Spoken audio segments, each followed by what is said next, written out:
Meu boa tarde para todos. Hoje nós temos aí o elogio controvertível da conviviologia. Eu às vezes faço elogio aqui, de modo que é bom vocês examinarem se eu incorro em algum elogio controvertível. É o julgamento de pessoa, ideia ou realidade apresentado por alguém, murista intelectual, consciente ou inconscientemente, por meio da ambiguidade expressa de maneira tendenciosa, ao mesmo tempo aplicando o pseudo-louvor e a zanga real, e não alcançando simultaneamente a exaltação do factoide, nem a exposição exata dos fatos. Você viu a complexidade do processo? Agora, o pseudo-elogio de corpo presente, o ato incompatível com o papel, a pessoa errada na função errada e no momento errado, a transferência do alvo, o dever social forçado, a obrigação de elogiar contrariado, o elogio interesseiro, o ato de carregar nos trafares, a reação deslocada, extemporânea e inescondível. Agora, tem uma série de considerações, inclusive nós falamos sobre o rosário de perfídias, que envolve o elogio controvertível. Depois nós mostramos, além das logias, uma caracterologia com 32 expressões compostas, mostrando as reações humanas dentro do universo do elogio controvertível. Na remissiologia nós temos 7 itens, e todo elogio, seja qual for a natureza ou objetivo, implícito ou explícito, deve ser pesquisado ponderadamente, a fim de se aprender alguma lição com o episódio de convivialidade prática. Você já protagonizou alguma cena de elogio controvertível? Na condição de elogiado ou elogiador? Qual proveito você obteve com o episódio? Então vamos estudar o processo de elogio, que é um negócio sério. Um nome popular para isso é o processo do puxa-saco. E isso é muito usado dentro do processo da política. Brasília é a terra, né? Agora, quer dizer que esse bebê tem 33 logias e 9 máximas. A Rosa pode trabalhar com antagonismologia e com a remissiologia. Pode passar isso para 11 máximas. Tá certo? Agora, eu quero aproveitar a chance aqui. No manual da TENEPS fica subentendido sobre o processo de homossexuais, que não é muito recomendável. Então, o que eu quero dizer para a pessoa é o seguinte: nós devemos deixar para as pessoas a liberdade de escolher o que eles querem fazer do corpo. Eu sempre respeitei homossexual, lésbica, travesti, tudo isso. Agora, nós não podemos, junto do respeito, a gente não pode esquecer que esse é a antifisiologia. Então, a antifisiologia, a gente tem que respeitar os direitos homossexuais, contudo, não devemos esquecer da antifisiologia. E outra coisa, se a gente começar a mexer com isso, você pode entrar numa reação em cadeia de anormalidades que podem gerar os acidentes de percurso. Isso tudo a gente tem que ver. Agora, veja, o que é uma anormalidade? Por exemplo, você já pensou, se eu colocar os pés nas suas mãos, você vai andar plantando bananeira? Isso é antifisiológico. Homossexualidade é a mesma coisa da plantação de bananeira. Mas agora, o que se passa? A gente tem que respeitar. Cada um faz o que pode e aquilo que tem. E o corpo está aí, é um aparelho da pessoa, é um instrumento dela, ela tem liberdade de fazer o que bem entender. Eu não sou contra nenhum deles. Agora, não sou também incoerente de não falar. É aquele negócio, não sou contra, e muito pelo contrário, nem também sou a favor, muito pelo contrário. Então nós temos que entender isso fixado. Uma outra coisa, dentro da homossexualidade, do homossexualismo, o que eu vejo mais sério aí é o processo da falta da pessoa se contentar com as suas sensações. Então a pessoa nunca está satisfeita com o processo sexual. A coisa mais difícil que tem é encontrar 2 homossexuais que fizeram bodas de ouro, 50 anos juntos. Eu nunca vi. Eu estudei isso muito, em vários lugares. até em Hollywood. Agora, é muito difícil, não tem, nunca vi. Eu vi umas senhoras, por exemplo, que elas viveram juntas 35 anos numa boa. Foi o máximo que eu consegui. Deve ter gente que conseguiu mais, mas eu não vi. No meu universo, eu estudei milhares de casais homossexuais. Eu estudei, quero dizer para vocês, até em São Francisco, tá? Eu conheço bem São Francisco, participei de coisa lá para me ver de perto, negócio para valer.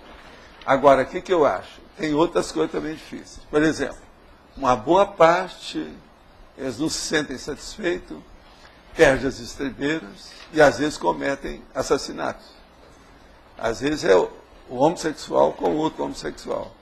Muitos deles falam que isso é só heterossexual. É lógico, tem muito heterossexual que mata o homossexual. Mas uma boa parte são eles mesmos, devido ao processo do excesso emocional do problema sexual, que é muito sério. Outra coisa também que eu acho séria é o seguinte, é quando o homossexual quer que todo mundo se transforme em andrógeno. Isso é tolice. Isso é uma das maiores tolices que eu vejo dentro dessa área. Por quê? A consciência não tem sexo. A tendência não é as pessoas se transformarem em andrógenos. É elas dominarem o sexo, seja ele qual for, e colocar para escanteio, que isso é secundário. Agora, a tendência da homossexualidade é uma superestimação do sexo. Então, isso também é um processo patológico, até um certo ponto.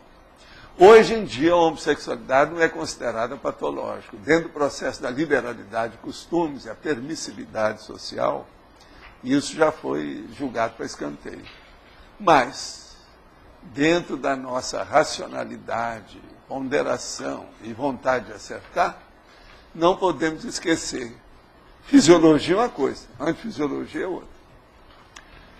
Sou dermatologista veterinária, mas atualmente trabalho no governo federal com agricultores familiares e tenho contato constante com os movimentos sociais de trabalhadores rurais, muitas vezes pessoas muito radicais, que querem interferir no nosso trabalho. É um trabalho mais assistencial ou pode correr o risco de criar interprisão com essas pessoas? Olha, eu recomendo apenas o seguinte, olho vivo e olha bem se não estão caminhando aí para uma proto-ditadura. Invadir os direitos das outras pessoas é sempre um crime, seja ele qual for, em qualquer regime, não interessa a autoridade. Então, isso pode te levar para a interprisão grupo kármico. Até que ponto que trabalhar com essa turma pode levar a isso? Aí depende da pessoa. Uma pessoa lá dentro vai conseguir fazer alguma coisa, vai clarear a cabeça deles, fazer a tarefa de esclarecimento. Eu abençoo todos esses que estão tentando fazer isso. Né? Precisa de muita energia. Porque é muita gente sem cabeça. São pessoas, e às vezes, tudo parece que está tudo muito acertado, mas às vezes há movimentos que são acéfalos. Todo movimento acéfalo cria anomia, é a desordem. Aí vem esses assassinatos, essa coisa toda que tem acontecido, de um lado e do outro. Né?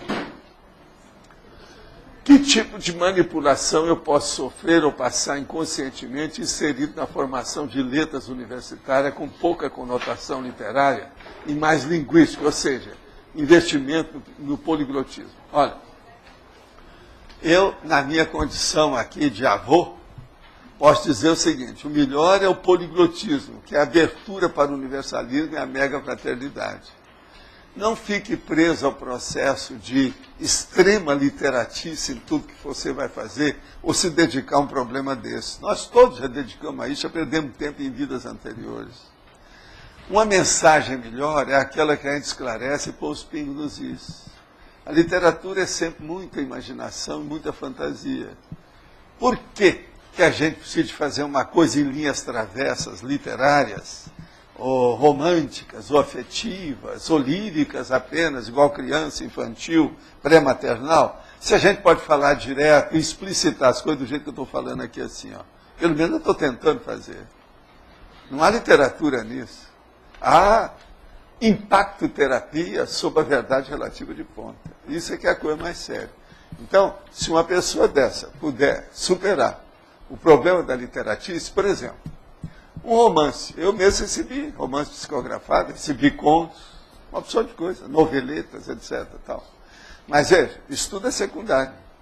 Isso é apenas a moldura do quadro. A mensagem mesmo é a tarefa de esclarecimento. É essa que ajuda na evolução. O resto é repetição daquilo que a gente fez. Agora, a pessoa vai falar assim, mas como é que vai haver cultura sem literatura? Olha, estudo enche a boca, faz milhões de coisas, mas verdade é verdade, realidade é realidade. Uma coisa é você falar pelo mental soma, que é o paracorpo do discernimento. Outra coisa é você falar alguma coisa a partir da sua imaginação. A maioria das imaginações, ou a imagística, ela não é domesticada. Então, a domesticação tem que ser feita pela racionalidade. Se não há, é muita fantasia. Eu, por exemplo, devido às rememorações e outras coisas mais de parapsiquismo, eu digo para vocês, eu estou saturado com tudo que seja invencionice, fantasia, tudo que seja parece, mas não é. Todo denorex para mim, eu não quero saber disso mais.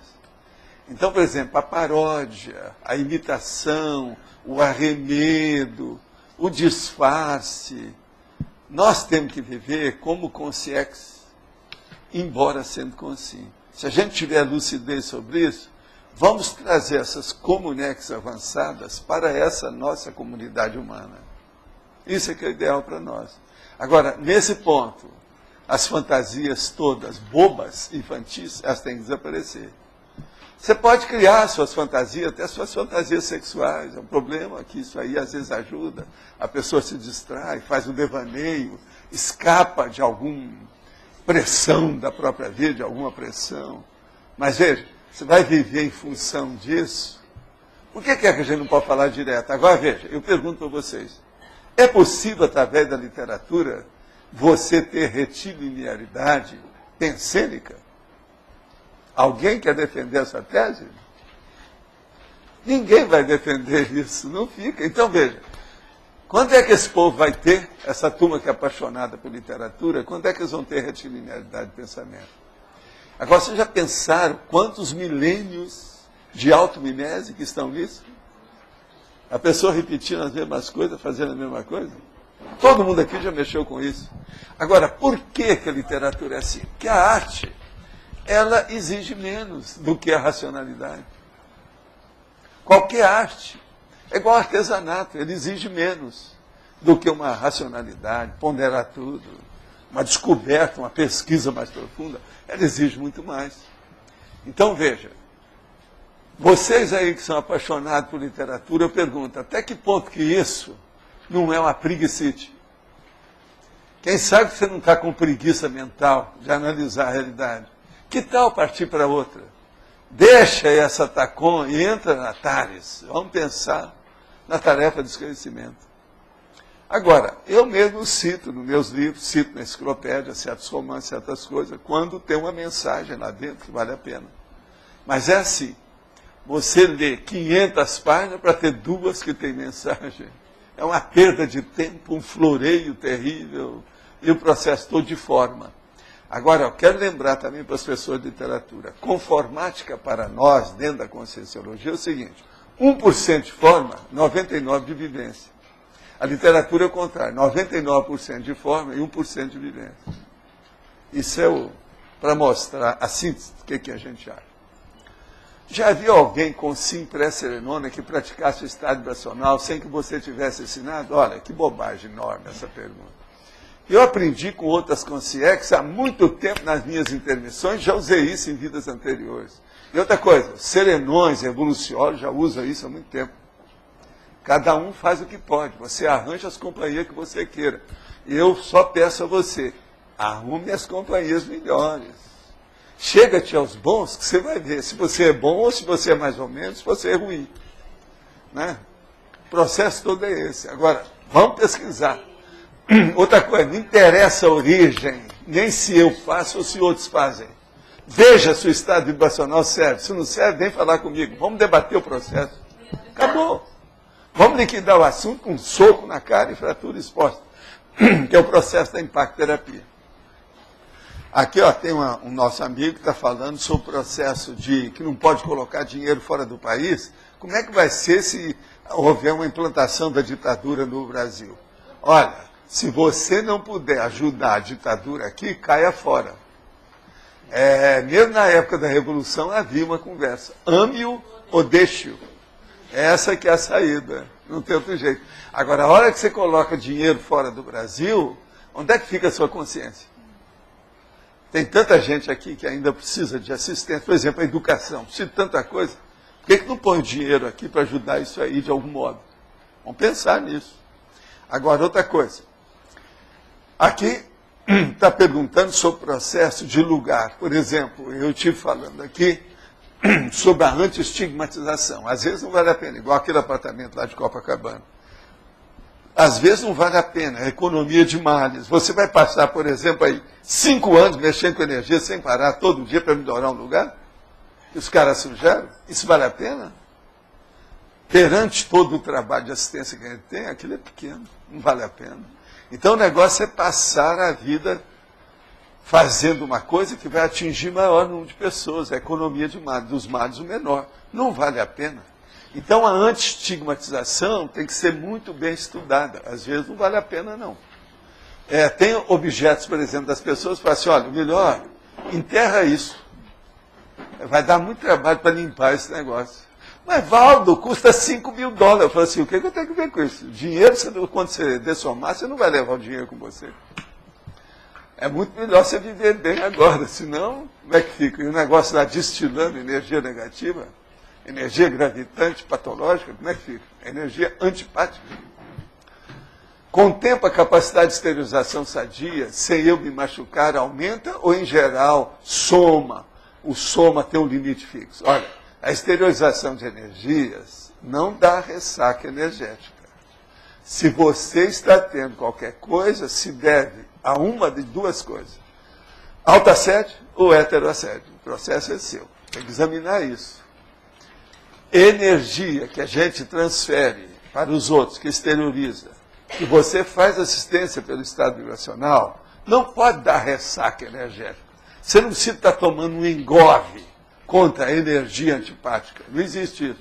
Se isso existe, algum processo, seja de assédio que vem de fora, ou autoassédio da pessoa que está pensando mal dos outros. Uma outra coisa séria, jamais faça ou promova um estado vibracional pensando mal dos outros.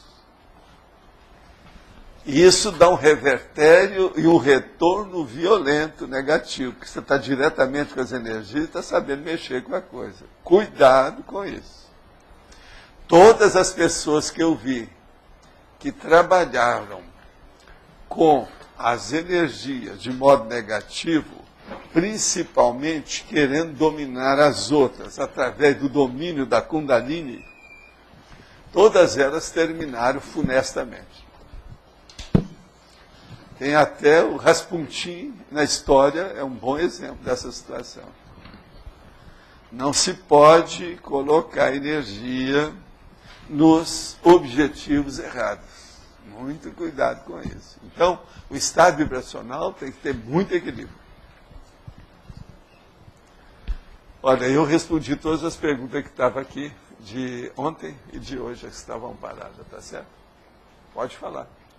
Pode, por favor. Ladies first. Ladies first. É você, é você. Queria que o senhor explicasse um pouco mais a heterocrítica mais forte se comparada ao elogio. Está na fatologia. Aonde que estava? Na antepenúltima linha. Antepenúltima linha. Fatologia. A heterocrítica mais forte se comparada ao elogio. Sim, o caso é o seguinte, tem pessoas que não merecem elogio, elas merecem crítica. Então isso só pode ajudar. Se você souber fazer com educação, você vai ajudar a pessoa, é a tarefa de crescimento. Elogio, é preciso saber quando ele é bom. Precisa estudar isso muito. É igual a crítica, também tem que saber quando ela é boa. Que às vezes o elogio faz desandar mais rápido, né? Não, você chega na cadeia e elogia, você matou muito bem aquele cara, foi o máximo. Você elogia. Você acha que está certo? Não, não está não. E a pessoa, por exemplo, que não tem, digamos assim, uma autoconfiança em receber elogio? Pois é, tem que ter cuidado. A primeira coisa é saber como sair dessa. Primeiro é evitar, né? Se a pessoa não sabe conviver com isso numa boa, tem gente que você elogia te dá um tapa na cara. Eu já vi isso. Morte. Eu já vi isso. Acha que é ironia, porque ele tem tanta coisa que está errada e a consciência dele está pesada. Na hora que faz isso, o cara já está desesperado. Eu vi um cara dar um tapa na cara do outro, violento em São Paulo uma vez. E outra coisa, publicamente, todo mundo viu. Nós estávamos num restaurante. Agora, por exemplo, mulher dá tapa em homem, eu já vi muitas vezes. Isso aí é normal, tem filme, né? Agora, homem dá um tapa na cara do outro, numa mesa que você está jantando. Não é fácil. Esse caso eu nunca pude esquecer. Agora, o melhor da história é que o rosto do sujeito ficou roxo. Mas ele ficou imperturbável. Ficou roxo, mas imperturbável. Mas a gente entramos na turma do Deixa Disso, colocamos, eu sou bombeiro, né, chefe dos bombeiros. Então colocamos, sabe, detetor de incêndio. Acalmou tudo. Você tem água com açúcar aí, garçom? Por favor, traz. Então distribuímos a água com açúcar, né? Para acalmar os ânimos e tal. Mas um negócio sério. Não é fácil. Entende? Mas então, William. Professor, o professor comentou agora há pouco sobre a questão do alívio das pressões, estava falando sobre fantasia e imaginação. Mas é possível, e pelo menos eu tenho tentado trabalhar a energia, quando a coisa está pesada, está cansado, bate estresse, alguma coisa assim, para revigorar. E o estado vibracional, às vezes, até é difícil de fazer nessas horas, quando há um nível de estresse um pouco mais forte. E não, às vezes dá certo, mas queria saber se o professor tem alguma indicação enquanto ao trabalho de energia para aliviar, para melhorar. Você deve dominar o estado vibracional a hora que você não tem problema. O estado vibracional deve ser usado na hora que você tem problema, depois você já domina ele. Antes disso, não deve não, cai fora do lugar. Vai embora. Faz a retirada da lamuna. Não pode. Em parapsiquismo, processo de energia, tudo, só Depobanca quem tem competência. Agora, adquira essa competência fora do expediente. Do expediente trágico. Fica nas horas extras, de tranquilidade. Esse aqui é. É a hora do lazer. Mexe na energia. Você vai esperar alguém, está vendo? Demorando, aqueles 15 minutos, começa a mexer na energia. Você sempre vai ajudar o ambiente. Com o passar do tempo, suas energias ficam melhores ainda, todo mundo até vai querer. Você vai ser muito requisitado, intra e extrafisicamente. Então, o negócio é dominar o estado vibracional. Quem domina sempre ganha. Tá na parafatologia todo dia, né? Mas, professor, uma outra pergunta. Na escala evolutiva ali, a gente tem algum momento em que a pessoa, por exemplo, não tem mais necessidade de ouvir música, alguma coisa desse sentido? Como é que é a hora que isso acontece? Em que a interação dela, da afetividade dela, já dispensa esse tipo de recurso? Precisa. Agora, outra coisa. Começa a pessoa dispensando a música popular, que a maioria é uma barulhada, né? É ruído. Né? É por aí. Agora, às vezes, a gente tem que escutar música. Eu, por exemplo, às vezes tenho que escutar música clássica, mas não é por mim. Para fazer evocação. Para poder ajudar os outros. Você limpar o ambiente, mexer. Eu não falei que um dia desse eu toquei lá um monte de coisa, depois coloquei bem alto, porque lá eu estou com uma parede de sound daqueles de espetáculo na praia. Treme o teto todo, ele fica assim. Outra coisa, as lagartixas saem do buraco. Tá? Não é fácil. Agora, o que se passa? Eu não gosto disso porque estorra o tímpano da pessoa. Às vezes eu toco aqui para ver o negócio, limpar lá. Então você escuta indiretamente. Às vezes vale a pena. E outra coisa, às vezes parece que a orquestra está aí. Né? Eu fecho os olhos assim, eu estou vendo o cara com violino, tudo direitinho, o outro com piano, a gente vê direitinho. O maestro, você vê direitinho, que É tão vivo o som. Hoje eles conseguem fazer uma reprodução impressionante. Mas agora eu raramente escuto música. Eu escuto porque a Graça gosta, sempre tem e tal. Na esteira às vezes, mas às vezes não. Eu gosto mais de pensar. E eu gosto de pensar sem ruído. Quanto mais silêncio, melhor. Quanto mais eu me ensimesmar, eu tenho mais proveito. Agora, ó, cada um tem que ver isso com a vida, né? Isso tudo tem que ser criado. Essas coisas não são feitas de uma hora para outra. Agora, isso às vezes ocorre. Precisa de ver como se aplica. Tudo é um processo de aplicação. Agora, eu vejo que a música, dentro dos processos da arte, de modo geral, é uma das coisas mais avançadas mesmo. Por isso que eles falam que a música, ela é celeste, divina, máxima, não é? Em matéria de arte. Em parte eles têm razão. A música clássica é das mais avançadas que tem. Agora, eu acho que ainda não foram feitas músicas clássicas para o mental soma só. Todas elas têm muita conotação emocional ainda. Mas isso existe, então, essa condição da música mais exclusivamente mental somática? Existe, que a gente vê isso nas comunex. Existe ambiente lá que cria aquela condição em você. Que é uma condição de equilíbrio assim, que acabou. Acalmou tudo. Agora, isso é o caminho da serenidade do serenão, né? Eu acho que muitos deles andaram estudando isso.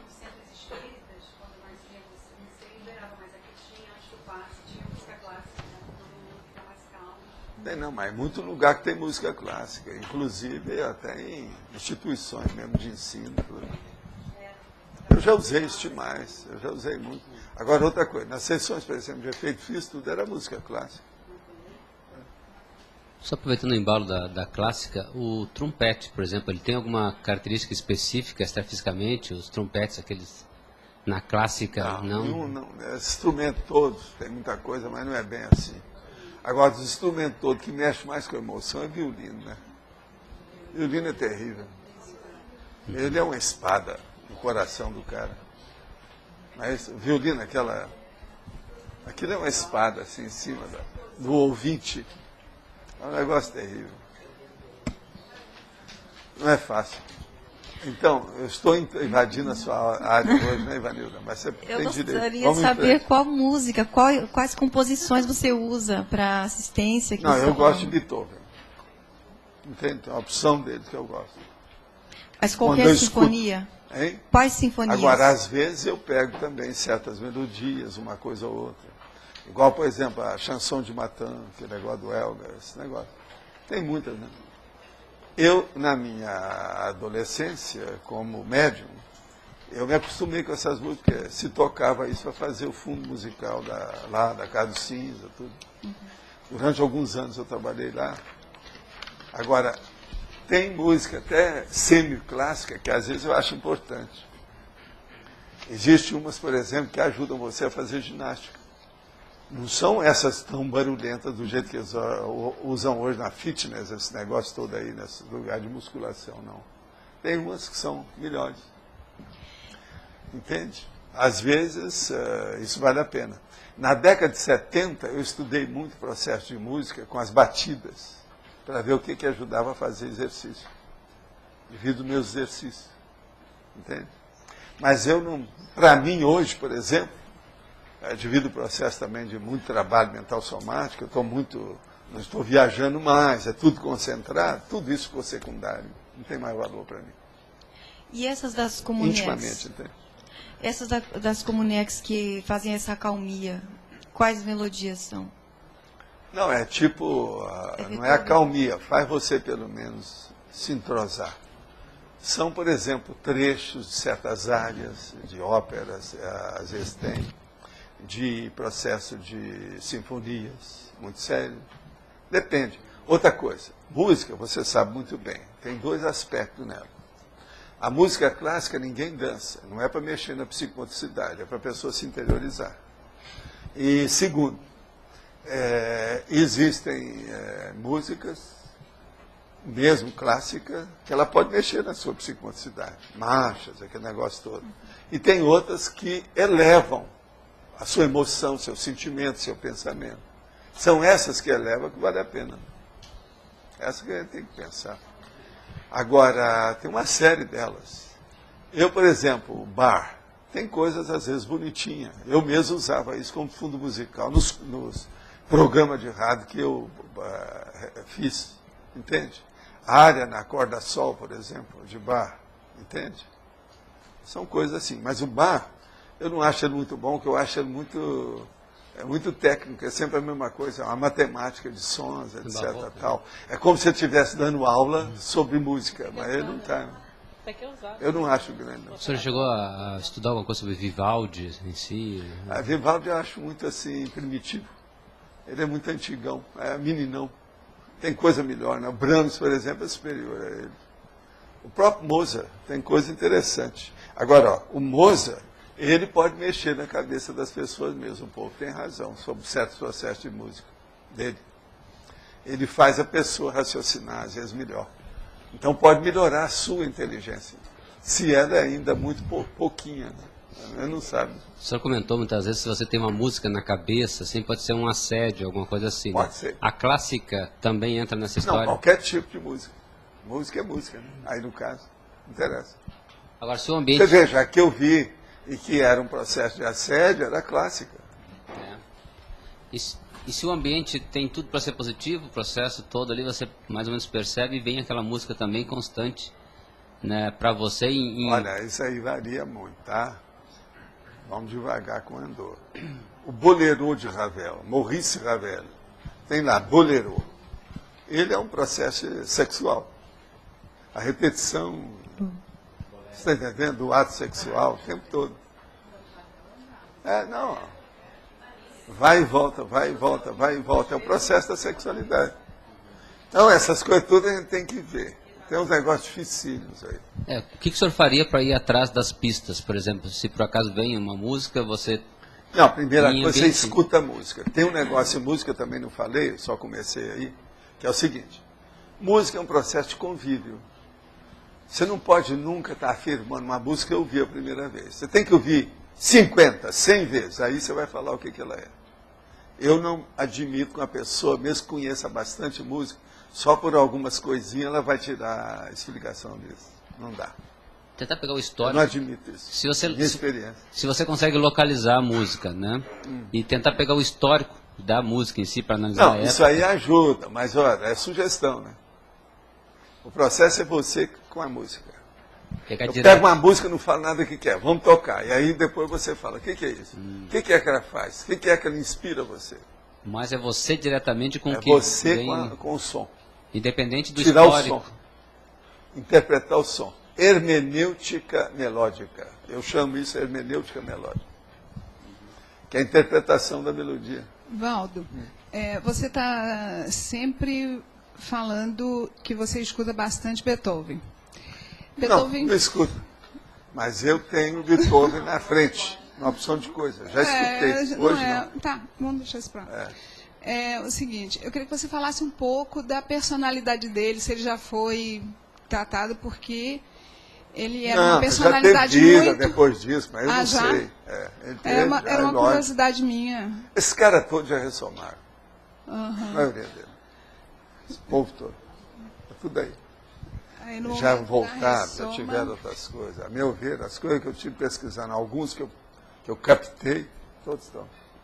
Tá. Eu tinha uma curiosidade a respeito. Agora, você sabe, uma pessoa ela pode ter sido feita um tipo de música bem avançado numa vida. Não quer dizer que ela vai fazer na próxima. Há uma série de considerações. E eu, pelo meu problema que eu vejo, aquele negócio da personalidade consecutiva, pessoas mudam tudo. A genética dá aí um tipo que não dá. A cabeça do cara não funciona para a música mais. Você veja, o que eu estava falando aí, o negócio das mãos do nosso amigo. Ele queria crias, mas não pode. O que vai fazer? Ele já desistiu. Precisa de quê? De atributos? Não, ele precisa de um corpo que fosse igual àquele ou melhor que aquele. Ele arranja um pior. Uma genética. Os corpos, gente, eles se adaptam àquilo que a pessoa faz. Por isso que tem o macrosoma, que foi feito para aperfeiçoar mais aquilo dentro da proex da pessoa. Você está entendendo? Sim. Não há corpo nenhum igual ao outro. nem esse seu não vai ser igual da próxima vida. Mesmo se você nascer na mesma árvore genealógica, tudo do mesmo jeito, não vai ser nunca igual. Ou ele pode piorar, ou pode melhorar. A maioria piora, quando a pessoa não usou bem antes. E é o que a gente tem visto por aí. Agora, quando acontece acidente de percurso, tem processo de grupo, uma opção de coisa, há os atenuantes. Isso às vezes melhora a vida da pessoa na próxima. Essa piora, quando você usa o corpo ruim, pode ser pela própria paragenética, que o uso ruim da sempre a paragenética genética domina e ela predomina sobre a genética. Então, não adianta você vir numa família que a genética é ótima, a eugenia perfeita. Se a sua paragenética estiver furada, você vai aparecer claudicando aí. Entendeu? Isso é a vida. Porque aí a genética pode aparecer para diminuir a capacidade da genética quando for o caso. Não, ela não pode aparecer, ela é assim. Aparece, ela é assim.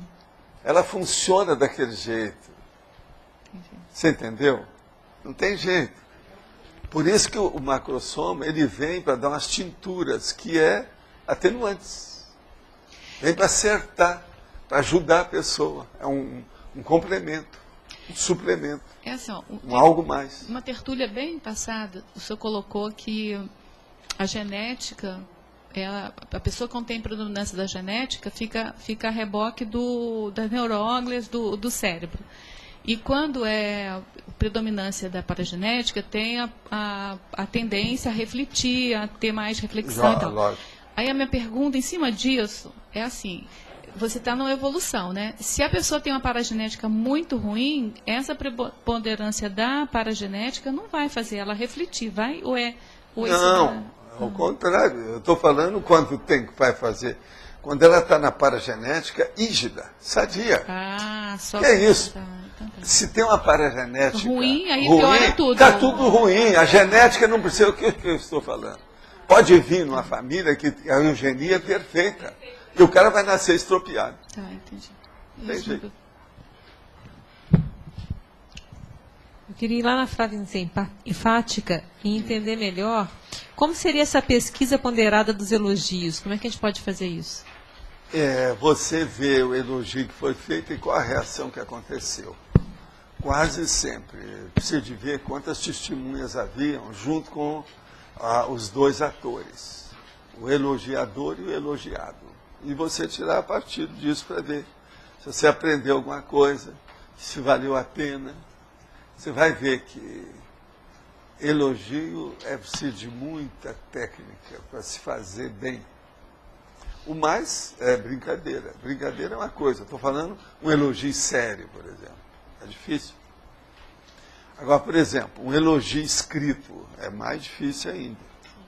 Por isso que é preciso ter cuidado com os prefácios que a gente faz, as orelhas de livro. Tem que ver até que ponto, para você não se arrepender amanhã. Senão você também entra na interprisão Grupo Carmo. Uma vez, mandaram um livro que havia uma editora que queria que eu desse opinião sobre livros. Eu então pedi para eles para não falar a minha opinião para ninguém. Agora, apareceu um livro e eu marquei aí, comecei só a ver. E vi que tinha tanta bobagem, marquei umas 20 coisas e mandei para eles. Agora, quando eles receberam aquilo, a pessoa viu o livro, ficou danada da vida, porque descobriu que era eu. Forçou a barra lá com os caras, sei lá o que é que não fez, né? E viu que era eu. Ficou danada. E eu estava explicando que o livro não valia a pena, que tinha que fazer uma revisão, precisava fazer um copy-desk, isso e assim. A mulher, então, que era até um artista conhecido aí, publicou o livro. Foi um fracasso, do jeito que eu tinha falado. Ela nunca me tocou no assunto, nunca mais, né? Sério? Ficou por isso. E essa editora, a partir disso, eu nunca mais fiz revisão de nada, porque eu não pude confiar em ninguém. Mandei tudo para aquele lugar. Né? O que eu ia fazer? Entendeu? Deixei para lá.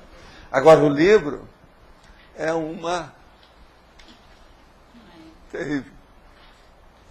Agora, eu dei todas as dicas para começar, só não fiz assim o copo descarga do livro inteiro, mas expliquei. Mas a dona era o primeiro livro dela, e outra coisa, um artista, você sabe como é que é. Ixi, telefonou para mim falando as coisas, eu falei, não, eu disse aí com toda sinceridade.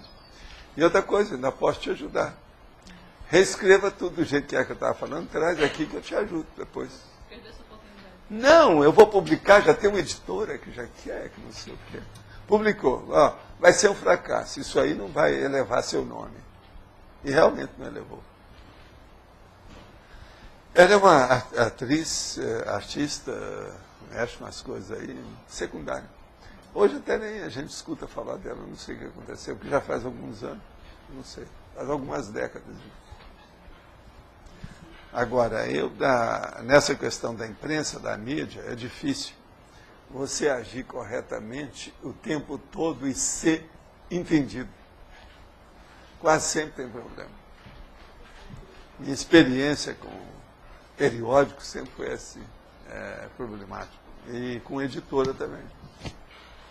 Agora, o ideal é a gente conversar com a pessoa, olhar tudo. Às vezes não dá, né? Se fazendo assim diretamente é um problema.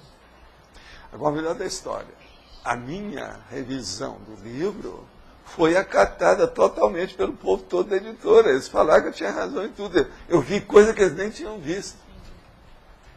Agora, eles então entregaram os originais para ela, arranjou uma editora e pagou lá, sei lá o quê, publicou o livro. E está aí, o livro sumiu. É aquilo que a gente falava. Antigamente, você escrevia um livro em português, você enterrava seu livro. Então, a gente chamava que o português era o túmulo do pensamento. Tudo que você escrever morre. Agora, hoje não é mais assim. O português hoje avançou, a gente não precisa ter mais nada disso, pelo contrário, vamos exaltar até o idioma português. Ou o brasiliense que nós estamos usando, que vale a pena. Agora, eu exalto isso sem muito nacionalismo. Sou nacionalista até um certo ponto, meu negócio é universalista.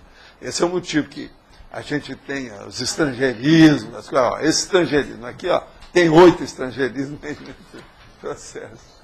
Por quê? É caminhar para o poliglotismo, que é o jeito de ampliar a cabeça de nós todos. Né? Então, uma pessoa que é nacionalista, ela já se restringiu. Uma pessoa que é monoglota é mais restrita ainda, e por aí vai. Então, veja, ficar dentro de um buraco, isso é topeira, né? Poderia me dizer se ordens como a Rosa Cruz podem ajudar na evolução conscienciológica? Apesar delas dizerem não religiosa, ainda assim são dogmáticas e muletas evolutivas? Sem dúvida alguma. São muletas, sim, difíceis e outra coisa. Rosa Cruz não é muito lavadora de cérebro. Cuidado. O povo fica fanático lá dentro. Muita gente já deixou Rosa Cruz e trabalha na conscienciologia hoje. Teve gente que tinha até uma boa função lá dentro. Alguns, devido ao processo da própria Rosa Cruz, nem aguentaram a conscienciologia depois, caíram fora. De modo que é uma seita, igual às outras, tipo religião mesmo.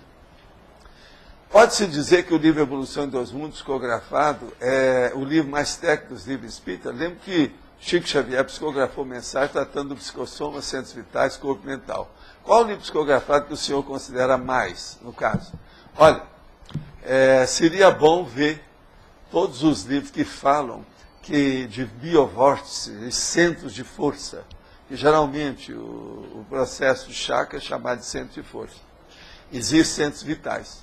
Então veja isso. Agora, não adianta nada as mensagens que o Chico e eu recebemos, principalmente de André Luiz, sobre esse processo de orientalismo e todas essas técnicas. Por quê? As federações travaram o estudo disso. Só pode estudar aquilo que eles mandam. É J. Cristo e Allan Kardec. Allan Kardec, um malandro do outro mundo. É só essa que vale. Não mais, não tem valor. O elogio pode ser realizado para a pessoa suicida? Qual a melhor abordagem assistencial para uma jovem adolescente que decide interromper a própria vida intrafísica alegando motivos emocionais, rompimento de relacionamento? A primeira coisa é a seguinte: existem 6.500.000.000 de pessoas na Terra. A pessoa não deve ficar tão presa às outras. Tem tanta gente por aí, e tem tanta gente que precisa assistir. Pensa bem, em vez de pensar só no seu amor, pense em arranjar uma dupla evolutiva que você pode ajudar a pessoa.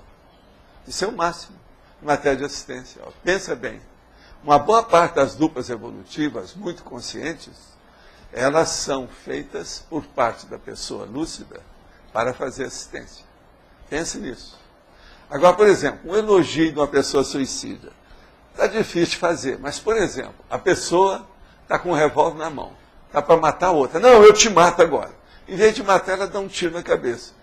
O cara que não morreu elogiou o suicida. Não, foi preferível ele suicidar porque ele não me matou.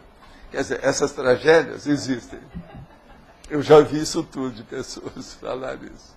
Agora, suicida nunca deve ser elogiado, porque é uma das piores patologias que existem.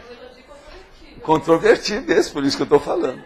Então, veja, vamos devagar com o andor, porque santo não é nem de barro. Tudo indica que ele é de doce de leite. Então, qual a melhor abordagem assistencial para uma jovem adolescente que deseja interromper a própria vida? É ela estudar as coisas e virar gente. Jovem, tem que falar para ela, você é uma jovem. A mocidade é uma doença das mais fáceis que tem, porque é só deixar passar o tempo, ela se cura. E isso aí é um processo adolescente, é um problema de doença. Até que ponto que a adolescência não é doença? Para muita gente é. Devido às reações ainda de bicho, subhumanas que tem. Agora, essa adolescente, tem que falar para ela, uma das coisas mais preciosas que você tem na vida é o seu corpo. Se você acabar com ele, como é que vai ser? E outra coisa, a pior frustração que pode acontecer com a pessoa é uma pessoa que faz o autocídio, que acaba consigo mesmo, acaba com o seu corpo, é desativar o corpo humano. Isso é uma frustração que cerca a pessoa o tempo todo, às vezes por séculos e séculos, um milênio. Isso não é fácil. Então como é que nós ficamos com isso? Aí nós vamos conversar com isso, como é que fica? Mas você sabe, esse negócio de casamento tem de tudo, né? Tem de tudo.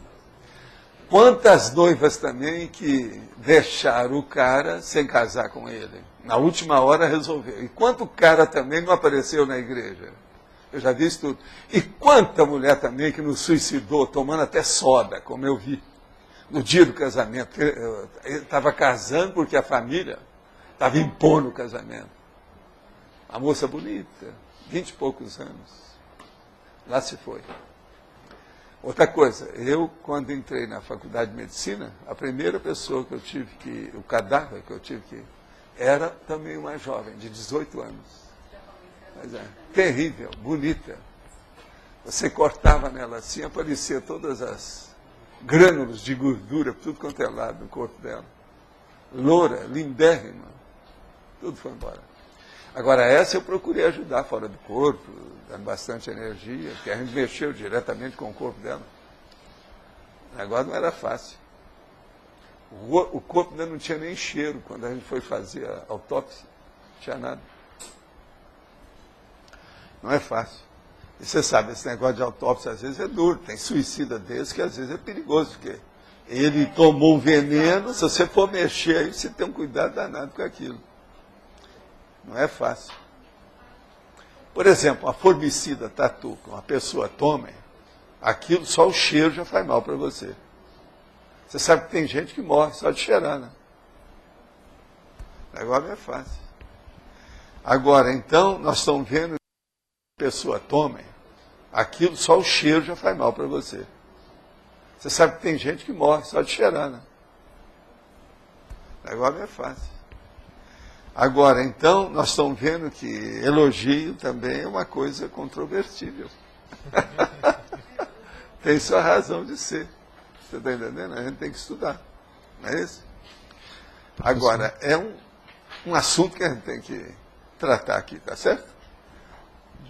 Não tem jeito. Elogio. Nós falamos tanto em crítica, tem que falar também sobre elogio. Não é isso? Faz parte. Professor? Sim. Aqui, ó, é o William aqui. O que poderia ser considerado, no caso da pessoa que está trabalhando com um trafar de várias vidas e ela está fazendo uma recim mais profunda em relação àquele traço? O que ela poderia ter mais atenção nesse processo? É ver que percentual que dá falta. O trafar, é lógico. Vamos ver o percentual. Examina o que é e vê. Não, o que precisa? Vamos acabar com isso o mais depressa possível. Se a pessoa já sabe e ela deseja, ela tem intenção de melhorar, ela vai melhorar mais depressa. Mas primeiro, tem que identificar. Identificar o que tem que fazer. Qual é o distúrbio? Entende? Esse distúrbio tem que ser localizado. O transtorno. Qual é a enfermidade, a moléstia, a doença? Vamos ver o que é. Por que dá falta? O que falta? Você mesmo falou aí, falta. Então vamos ver o que falta. Por quê? Vamos liquidar com isso. Até amanhã cedo. Esse é o caminho. Aqui, professor. Pode falar.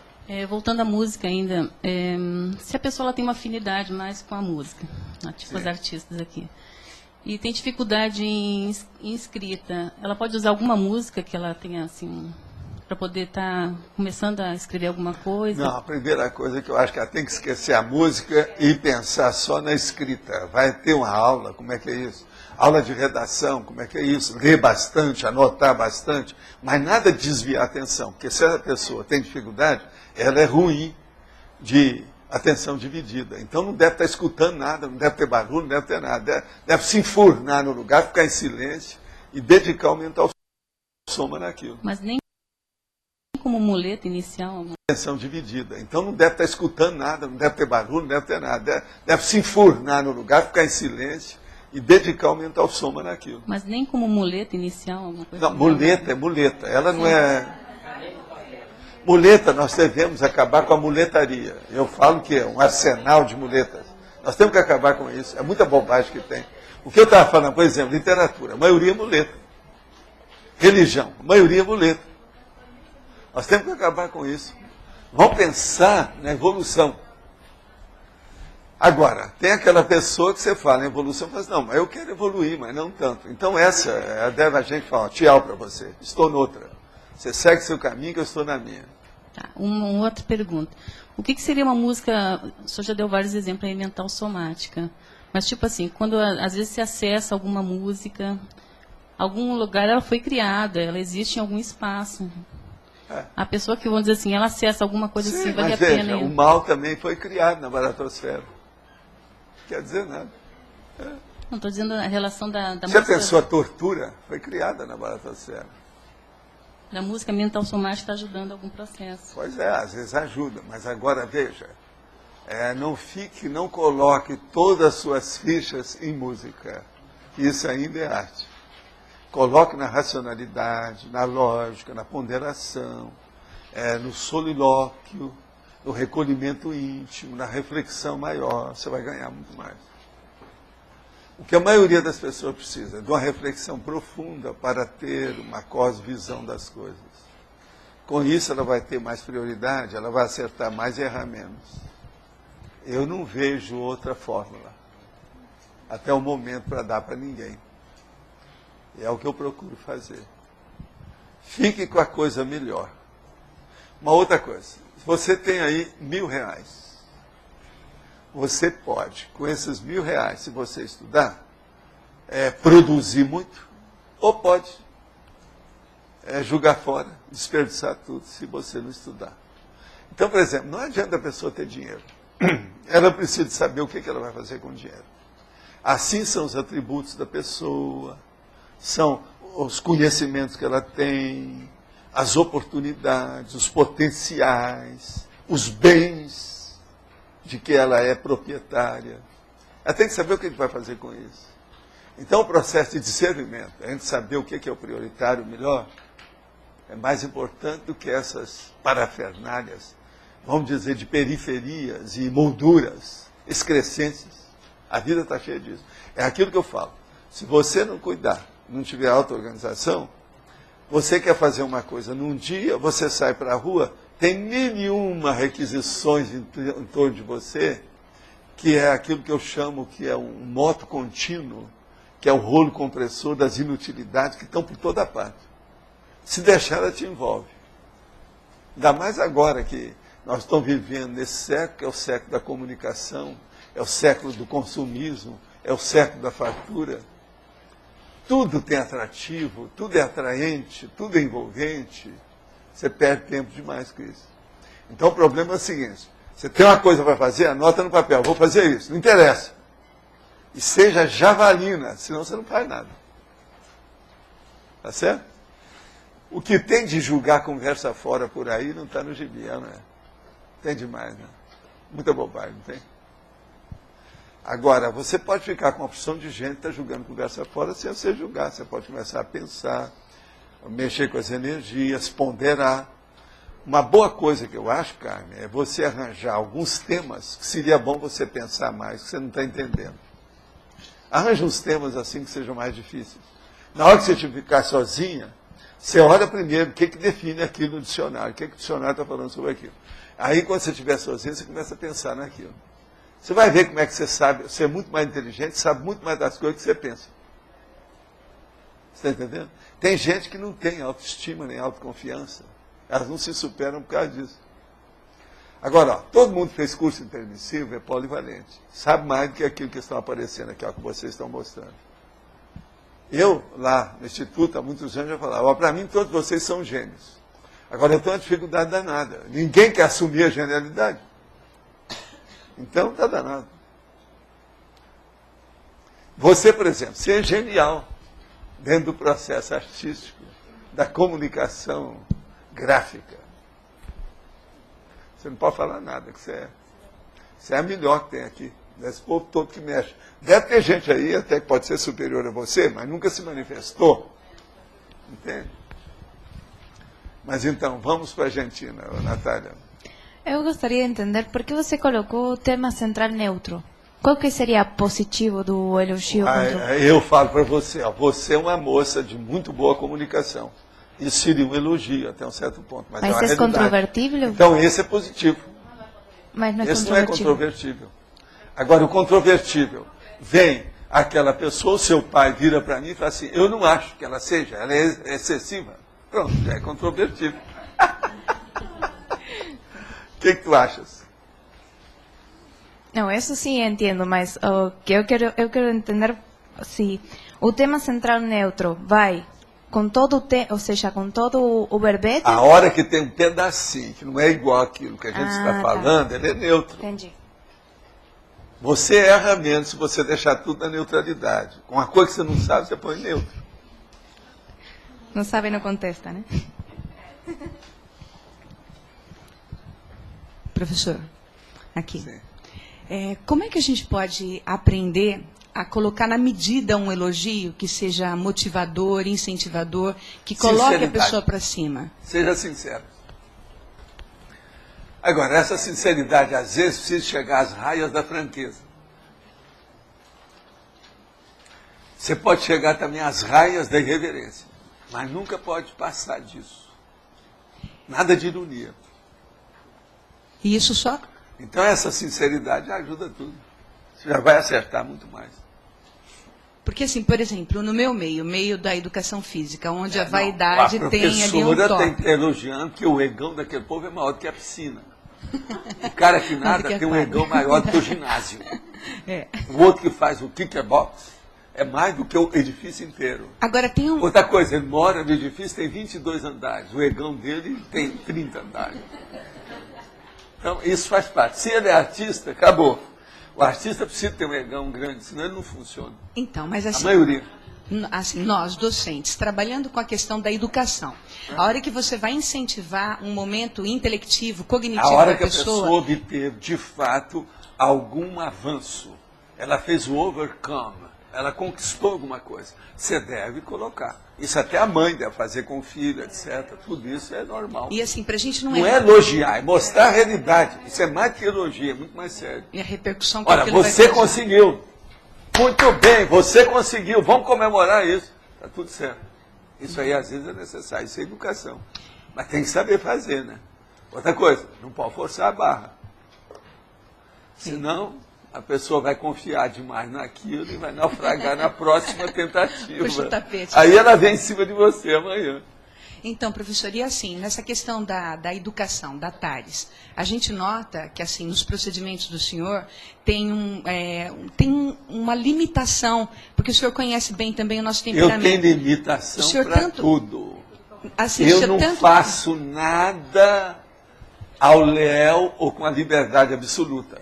E a gente nota que é de caso pensado. A palavra absoluta para mim não existe. Isso é loucura. Todo mundo que fala em absoluta está errado. Então, assim, eu sei que a gente tem um bom chão para a gente trabalhar com isso, tá? Para chegar até aí, pelo menos um pouquinho perto do que o senhor tem. Não, você não, você já sabe mexer com isso, eu te conheço. Não. Você já tem muita ideia dessas coisas. Mas assim, na O problema, sabe o que é que falta para a maioria aqui? Hábito. Eu tenho mais hábito dessas coisas, vocês faltam esses hábitos. Porque, eu tenho mais hábito, porque são muitos anos mexendo com isso, eu comecei mais cedo, sou mais velho. Eu ganho em duas instâncias. Ter começado e estar acabando. Assim, eu ganho as duas. Uma curiosidade que eu tenho. Por exemplo, pega o William. Eu comecei mais cedo que ele.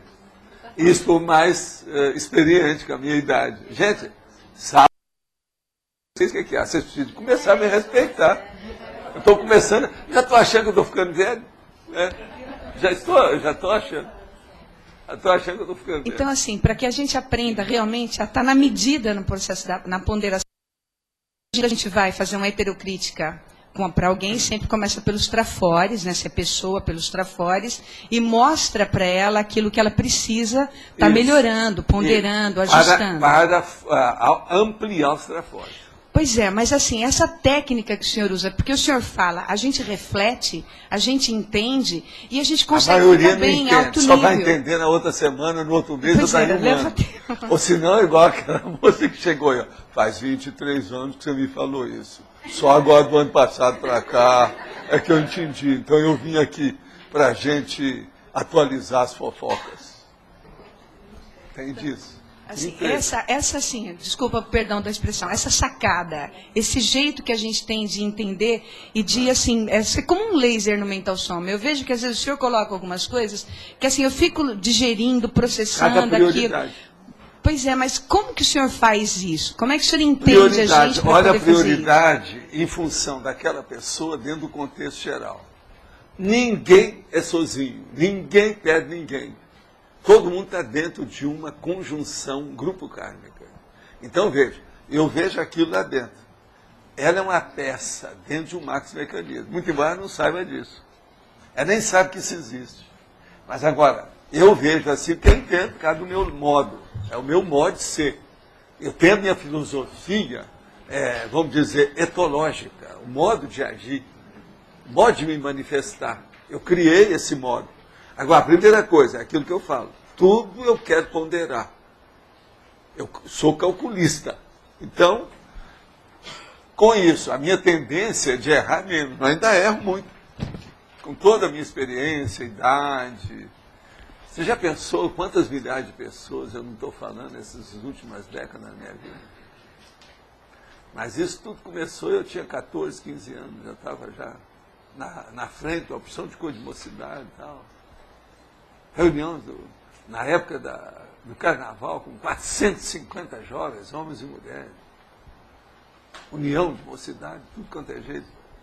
E a gente ali estava mais ou menos na frente. Eu fui durante muito tempo secretário de uma dessas. E participava de tudo. Agora veja, nunca entrei para representar, por exemplo, um grêmio ou esses processos acadêmicos ou qualquer coisa. Muito embora.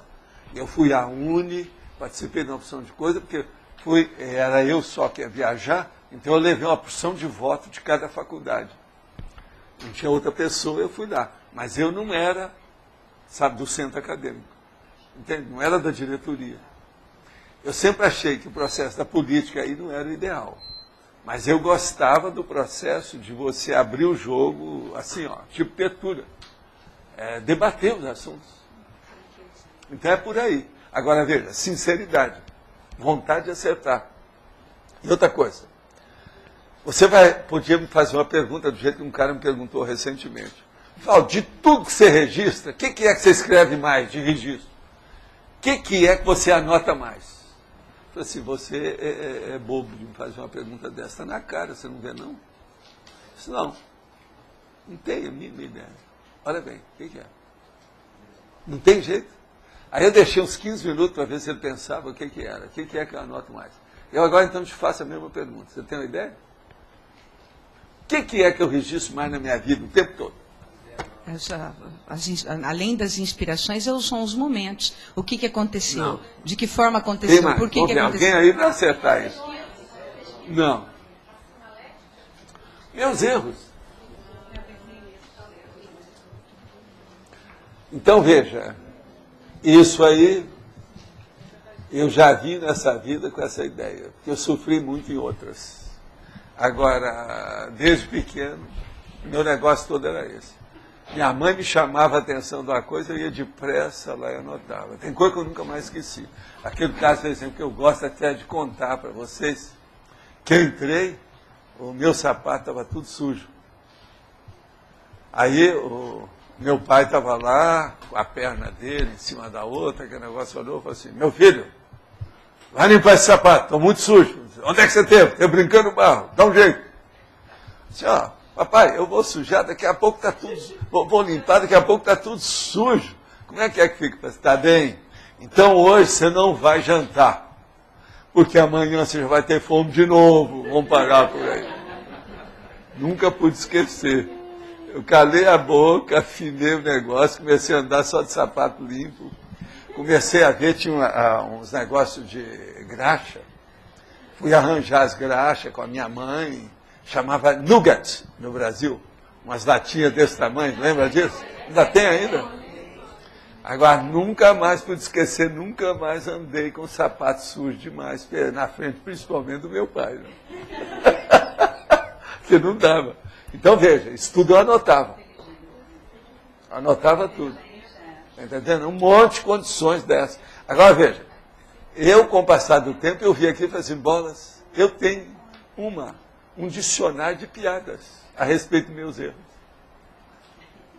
Isso eu aprendi muito.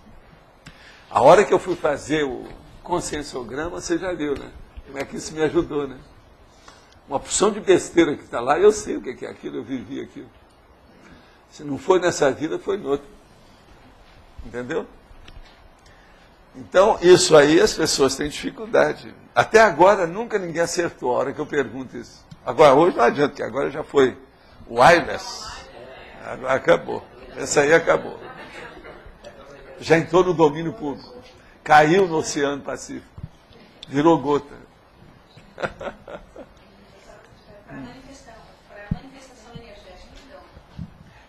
Ser ainda mais potencializada, caiu no erro, corrigiu, potencializa aquilo logo em seguida. O meu negócio todo era esse. A coisa pior que tem, que é indefensável, não tem jeito de você defender, é uma pessoa que comete o mesmo erro que ela cometeu ontem, ela comete hoje. Isso não dá. Eu não admito uma coisa dessa. Agora, então, você vai ver, aquelas pessoas que não têm organização, que não têm disciplina, que vivem a vida ao léu, tudo de qualquer maneira, elas vivem cometendo os erros, sabem daquilo e estão um pouco ligando. Então, é uma vida anômica, entende? Totalmente desordenada. Eu chamo isso de deso. É uma pessoa desorientada. Eu, desde pequeno, quis ser orientado, de algum modo. Entende? Eu sempre levava a sério.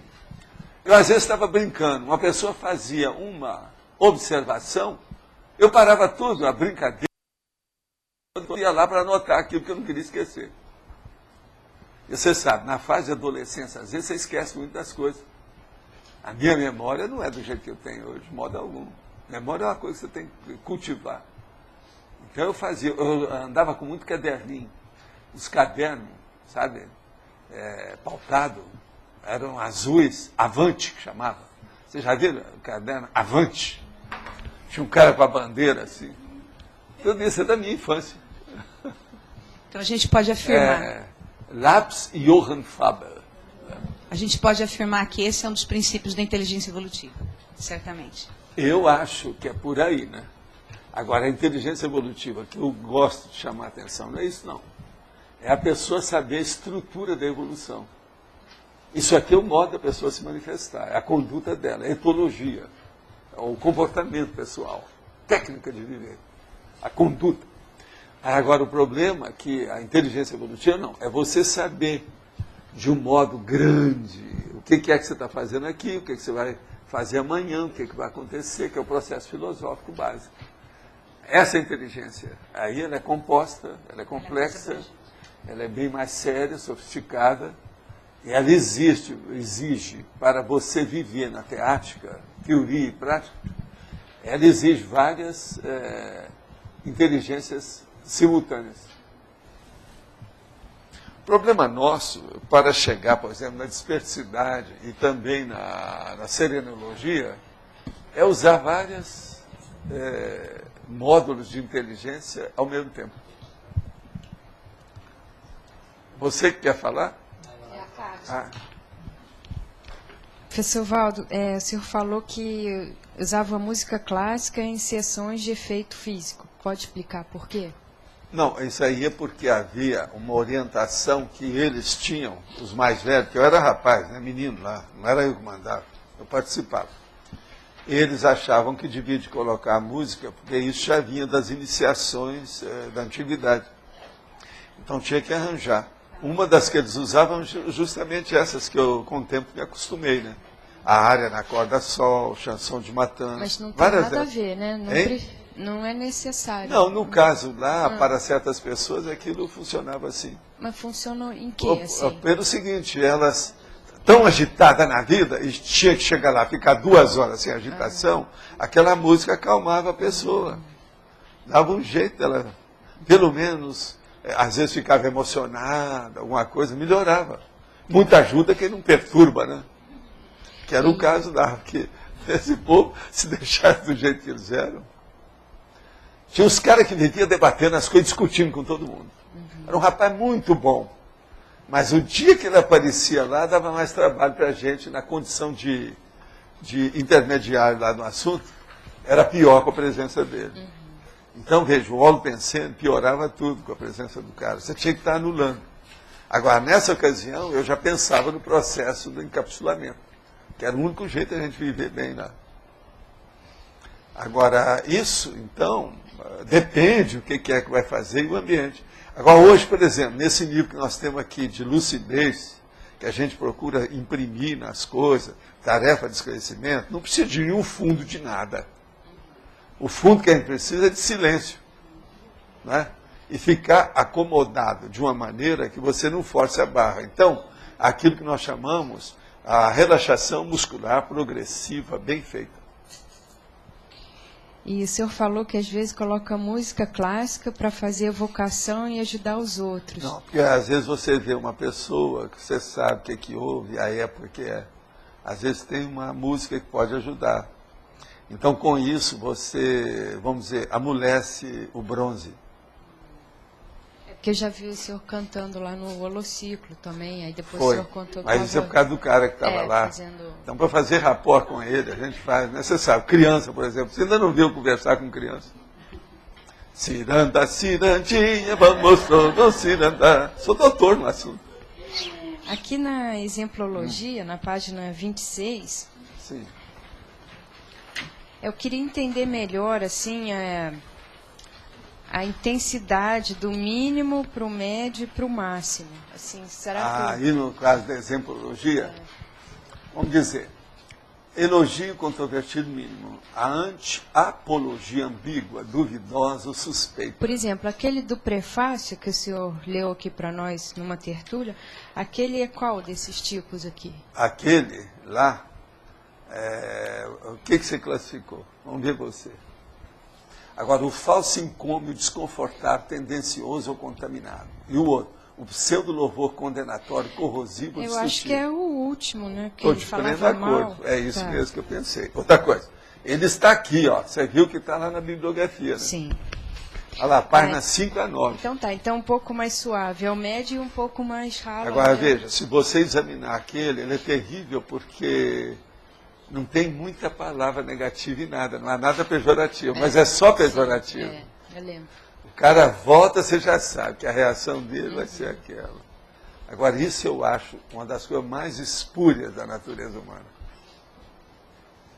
Eu acho terrível isso. Pensa bem. Mas a pessoa não tem consciência disso. Tem, é lógico. Tem. Se ela tem 20% de consciência do mal que ela está fazendo, ela já é culpada. Nossa, mas colocar aquilo escrito num livro assim... Não, e outra coisa, a pessoa não raciocina que aquilo vai ser para sempre. Ela não vai desfazer aquilo. É um documento da autoburrice, né? Agora, outra coisa. O que é que acontece? Ela acha que ela é superior em inteligência a quem escreveu, a quem que ela está se referindo, ao dono do livro, ao outro que fez isso, ao editor e aos leitores. Ela é mais inteligente. Não, esse povo não vai ver nada disso que eu fiz. Você entendeu? A gente nunca deve subestimar a inteligência dos outros, a inteligência alheia. Tem sempre gente mais inteligente que a gente, que está vendo aquilo que a gente está fazendo. Essa pessoa precisava era disso. Uma pessoa que pensa assim é porque ela nunca encontrou alguém que desbancasse ela? Às vezes encontrou, mas a autoridade dela é tão forte que mandou calar. Passa daqui para fora. Como é que fica? Tem gente só no outro corpo e noutra vida para melhorar. São teimosos demais. E a teimosia, você sabe, é a maior demonstração de ignorância. É o burral do burril do burrode que começa pela teimosia. Quando você fala assim que é só em outro corpo, é porque aí vai mudar o ambiente? Não, porque a pessoa não vai mudar. Às vezes chegou numa idade que ela não vai mudar. Mas ela considera aquilo como uma coisa secundária, que não tem tanto valor. Mas quem garante perante que as coisas, porque ela tem outros interesses que para ela são muito maiores. Então, ela acha que aquilo é bobagem, secundário. Mas nada garante que no outro corpo a pessoa vá mudar também, né? Não, eu estou falando, no outro corpo eu não falei qual. Ah. Pode ser daí 10 vidas, 20 vidas, o problema é dela. Tem lógica. É? A visão é terrível, né, dessa história, mas é o jeito. Né? O trabalho numa emergência, lá percebemos que certos plantonistas têm uma tendência a atrair paciente. Tem dia que o plantão fica barra pesada. Agora, tem outros que o plantão é beleza. Eu mesmo sou um pezão frio. Isso existe mesmo ou é bobagem? Só existe. A primeira coisa que você deve fazer é o seguinte, começa a mexer com o estado vibracional e melhorar seu modo. Nunca chegue no plantão sem trabalhar com energia. E começa a limpar aonde que é que essas pessoas que são negativas que você vê, que elas funcionam. Vai lá naquele lugar e joga energia positiva. E outra coisa, com o passar do tempo, você mexendo com o estado vibracional, você vai dominar o encapsulamento. Com encapsulamentos, todos os seus plantões vão ser paradisíacos. Há alguma razão para ser dupla evolutiva? Não pode ser mais pessoas de uma vez evoluindo? A monogamia é a única relação cosmoética? Olha, na minha terra existe um negócio que é o seguinte, tudo que aparece aqui tem razão. E a gente discutia, até o apêndice, o seco, ele deve ter razão. Muita coisa você não sabe, mas ele tem. Então, se apareceu aqui, tem razão. Então, vamos pensar, se tem sexo, é para usar. Deve ter sua razão. Agora, não vem ainda direito com as instruções de uso, as instruções de uso. Então, a gente tem que ver na bula como é que o sexo funciona. Agora, então, a gente chega à seguinte conclusão. Tudo indica, do jeito que foi feito aqui, que tem macho e fêmea, que é para esse povo se entender. Então, a partir disso, a monogamia parece que está determinada pela própria vida, não é não? Tem alguma coisa superior a isso que a natureza indica? Não é a monogamia? Outra coisa, ninguém tem 2 membros sexuais, só tem um. Quando tem 2 membros, é considerado hermafrodita a pior coisa que tem. O cara é um monstro. É uma teratologia. Então, veja, cada um tem um que é para se defender e ver como é que fica. De modo que a monogamia, a única relação cosmoética, não é bem só a monogamia, é a heterossexualidade. Poderia detalhar sobre a música Chanson de Matin, seu autor e se há relação com a conscienciologia? Olha, o seu autor é um inglês chamado Elgar, E-L-G-A-R. Agora, o que se passa com ele? Ele era um cara também belicista. Ele escreveu uma série de marchas que são brabas em matéria de militarismo. Mas agora, ele, além da Chanson de Matin, ele fez outras músicas, compôs outras músicas de alto nível nesse sentido. O problema é só procurar. Aonde você está, chega aonde é que tiver, tenha o Blockbuster ou qualquer coisa nesse sentido, e procure lá que tem. Elgar, você vai achar. Chanson de Matin. Chanson de Matin quer dizer canção da manhã. Tem dele, tem canção da noite, canção da tarde, várias canções. Essa aqui é que a gente fala mais, que é muito conhecida. Dizer que Sócrates é o pai do princípio da descrença é um elogio incontrovertível? Tudo que sei que nada sei. Sim, até um certo ponto é bacana, mas olha, falou do processo, do passado e da autoria das coisas, sempre fica controvertível, né? Eu deixo isso à conta. Viva Sócrates e viva o princípio da descrença. E tudo que eu sei é que eu nada sei. Estou fazendo uma força danada para ver se pelo menos o nada, eu sei o que é nada. Atualmente eu tenho dificuldade para saber o que é nada. É possível construir uma música clássica que seja integralmente mental somática, como a existente nas Comunex, e na qual utiliza somente as 12 notas do sistema temperado? Ainda nesse contexto, em termos assistenciais, é possível criar hoje uma música mental somática gerada a partir da combinação ritmo, timbre e altura? Fala assim, olha, eu não sei, mas tenho um palpite básico lá dentro de mim, usando a palpitometria e o achismo. Tudo é possível. Depende aí do jeito da pessoa saber juntar os sons. Esse negócio de som é uma coisa perturbadora. É uma das coisas mais sérias que tem. Eu mesmo falei aqui que a música, em matéria de arte, é uma das coisas que mais mexe com a consciência. Por isso que chamava a música divina, que não sei o quê, gloriosa, que é a música clássica, que é a arte divina, a arte gloriosa. Então, isso tudo aí, eu acho que é possível. Agora, vou dizer também o que eu acho além disso. Eu acho que daqui a alguns séculos nós vamos ter música clássica melhor do que todas que já foram feitas e levadas pelo mental soma. Porque a gente vê isso nas Comunex avançadas. Então, é um negócio de trazer de lá para cá. Até o momento, eles têm trazido só mais ou menos. O bom mesmo, o bem bom, eu acho que ainda não chegou, não. Ainda tem coisa para vir.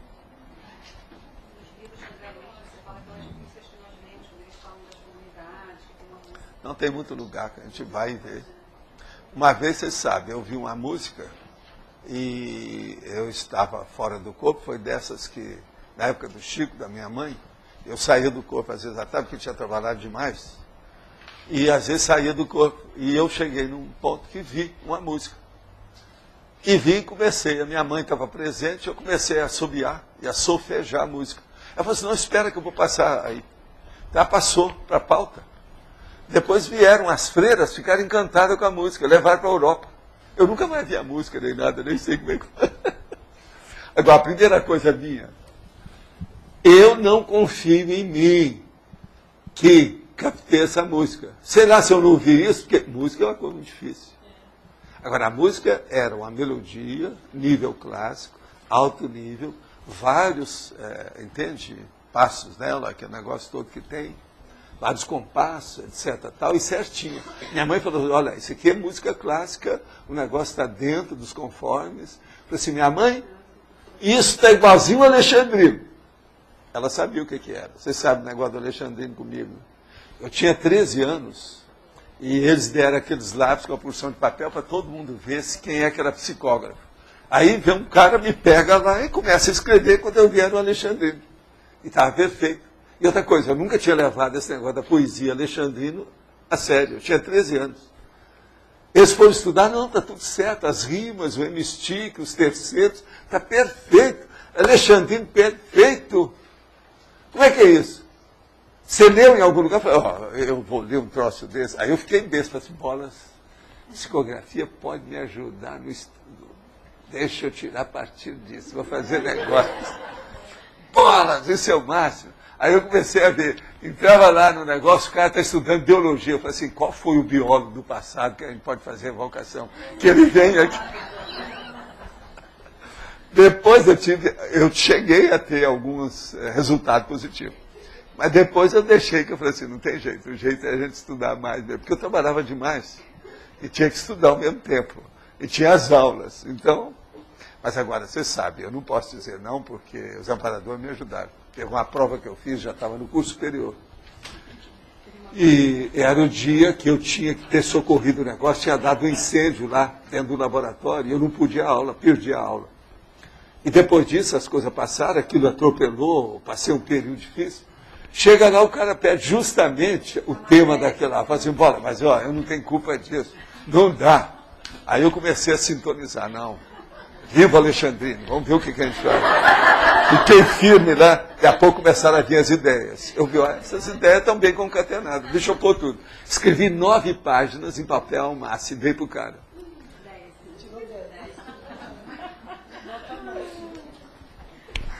Agora, é uma loucura, né? Eles não davam as provas para a gente, mas me deu uma vontade danada na ocasião de pedir a prova para ele. Mas eu não fiquei com ela. Agora, eu sei que eu contei a hora que acabou. Eu não queria nem deixar a carteira que eu estava estudando no negócio. Já estava para acabar, para entregar, para bolas. Sabe tirar. Se tivesse um jeito de tirar uma cópia disso, como é que eu faço? Mas eu entreguei, não teve jeito. E ganhei a nota, né? O mais importante era isso. Então, essas coisas existem. Tem disso. Agora, você sabe, isso aí eles quiseram me mostrar que a psicografia, que eu podia confiar nas coisas, como é que era. É igualzinho aquele cara do doutor Inácio com o jogo do bicho. Que eles falaram assim, ó, dia sim, dia não, nós vamos te dar um número e você vai ganhar. Você não pode usar esse dinheiro para nada, tem que fazer assistência para casa tal, com isso, assim, assim. Ele ganhou os 3. Aí ele começou a admitir que tinha algum processo da comunicação. Agora, isso é o cara incorporado, pela psicofonia. Era o logogrifo. Logogrifo que era o nome dele. Mas era o nome dele. Parecia ser um negócio enigmático, logogrifo é enigmático, né? Mas ele gostava dessas coisas, logogrifo. Ele se comunicou com o doutor Inácio. O doutor Inácio falou, olha, Paulo, desde esse dia, as sombras amigas, eu admito isso. Porque ele estudou medicina, aquela coisa toda, ele não admitia com o processo dele de psiquiatria, de modo algum. Depois disso, ele escreveu uma série de livros, Novos Rumos da Psiquiatria, tem tudo lá embaixo. Agora, foi o logogrifo com o jogo do bicho, que deu um tabefe na cara dele. Ele, bolas. Foi aí que ele começou a fazer a biblioteca, que eu li depois, né? Comprou muito livro, porque ele queria ler aquilo, mas ele não tinha tempo, atingia gente demais. Ele era um médico, durante muito tempo, ele era o único psiquiatra lá na área toda, e com já um hospital, né? Era um problema. Mas é a mesma coisa. O negócio do doutor Inácio é igualzinho ao meu caso, com a prova, entendeu? Agora tem mais, né? Tem mais. É igual aquele caso, por exemplo, que eu estava instalando o consultório e eu tinha doado todas as minhas coisas. Estava devendo todo mundo, né? Devendo um monte de coisa para instalar o consultório. Aí, no fim, já estava tudo, ainda precisava de arranjar algum dinheiro lá para o negócio. Eu vou passando na Barata Ribeiro, quando um cara me chama lá com o negócio da loteria. Eu falei assim, bolas, peraí, deixa eu ver. Aí eu recebi aquele banho de energia. Cheguei lá, passei a mão assim, falei, me dá isso aqui. Toma, quanto que é isso? Toma. Os meus últimos dinheiros que tinha, depois fui a pé para casa. Passaram uns 3 dias, eu tinha esquecido daquilo.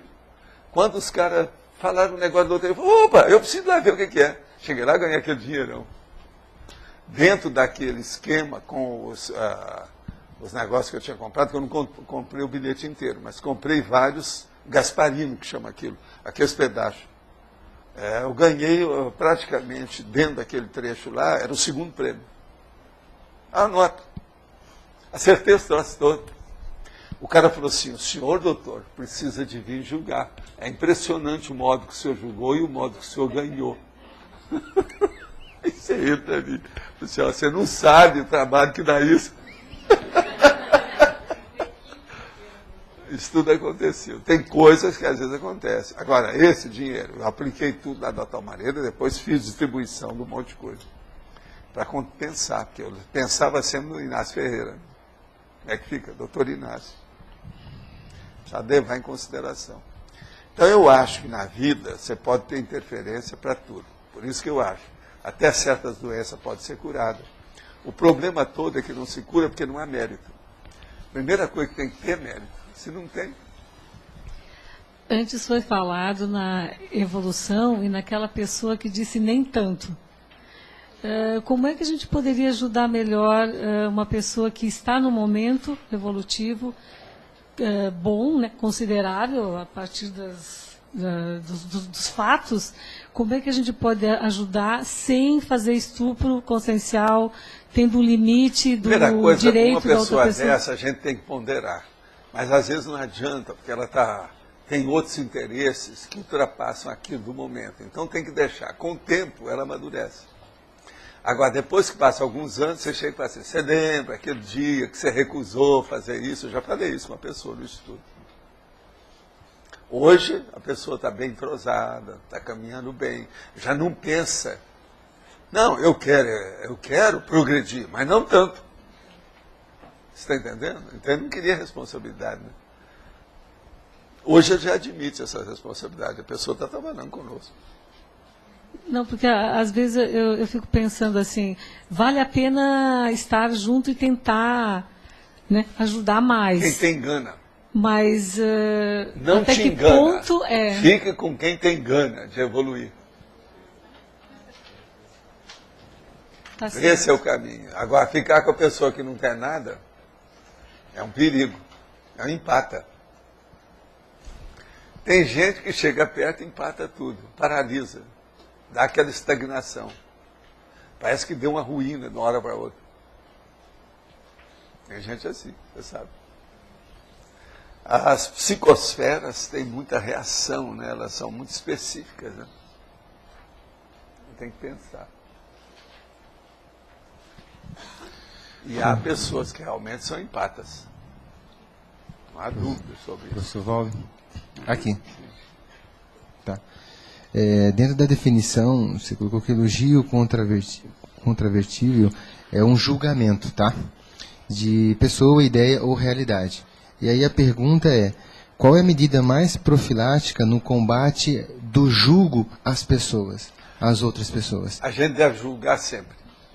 Agora, a primeira pessoa que você tem que julgar é você.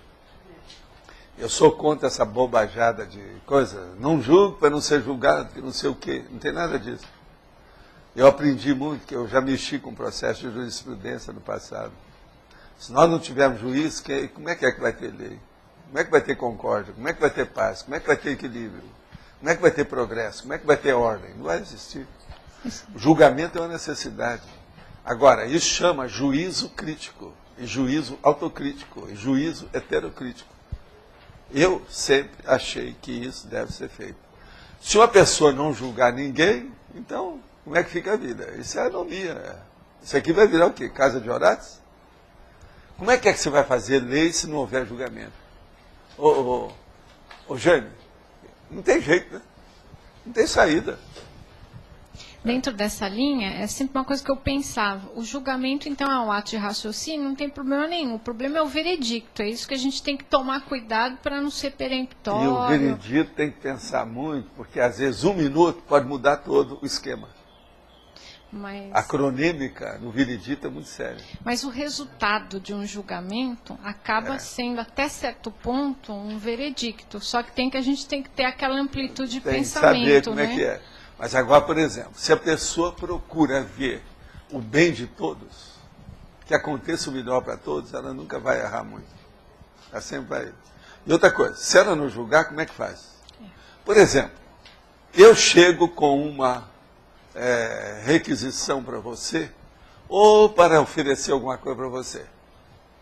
Você tem que julgar o que eu vou fazer, porque às vezes eu estou querendo lavar dinheiro com você. Eu posso estar mal intencionado. Você tem que fazer o quê? A omissão super. Como é que uma pessoa vai fazer omissão superavitária se ela não tiver juízo? Ela tem que ter o juízo do juízo. Ela tem que ter um autojuízo crítico para ela ver o ajuizamento daquela condição. Porque senão como é que ela vai ter a omissão super? Como é que ela vai tirar o corpo fora disso? Então, tudo na vida tem juízo. É assim que eu penso. Fala qualquer coisa aí que tem que ter juízo. Tudo você pode ajuizar, é o ajuizamento. Isso é um questionamento que é também um julgamento. Não tem jeito. Você acha que tem lógica isso? Tem lógica. É. Agora, vamos Muita pensar lógica. isso e aplicar a tudo. Não é fácil. É que existe muito ranço religioso em cima dessa questão Não, de julgamento. mas esquece né? esses lances religiosos, essas coisas todas, senão ninguém vai entender nada. Você sabe, a religião é um ranço danado dentro do processo todo, que vem do passado de tudo. E vem desde que o homem é homem, que a mulher é mulher. Então, nós temos que começar a pensar com lucidez, prioridade, racionalidade, retilineidade e pensanização. Ver a coisa com lucidez, clara, autolucidez. Clarificar o processo. É o discernimento. Olha lá, avertismo consciencial, autoconscientização multidimensionária, autodesassedialidade, autodiscernimento, autopesquisa, autoorganização, cosmoética, cosvisão, domínio energético. Uma pessoa, por exemplo, a maioria ainda não para pensar. Por quê? Não faz estado vibracional. A pessoa não reconhece que o domínio energético é importante. Tem muita gente aqui ainda assim. Pode falar. Professor, o uso do elogio controvertido, de certa forma, não seria pela própria definição, uma falta de inteligência evolutiva devido ao rabo preso?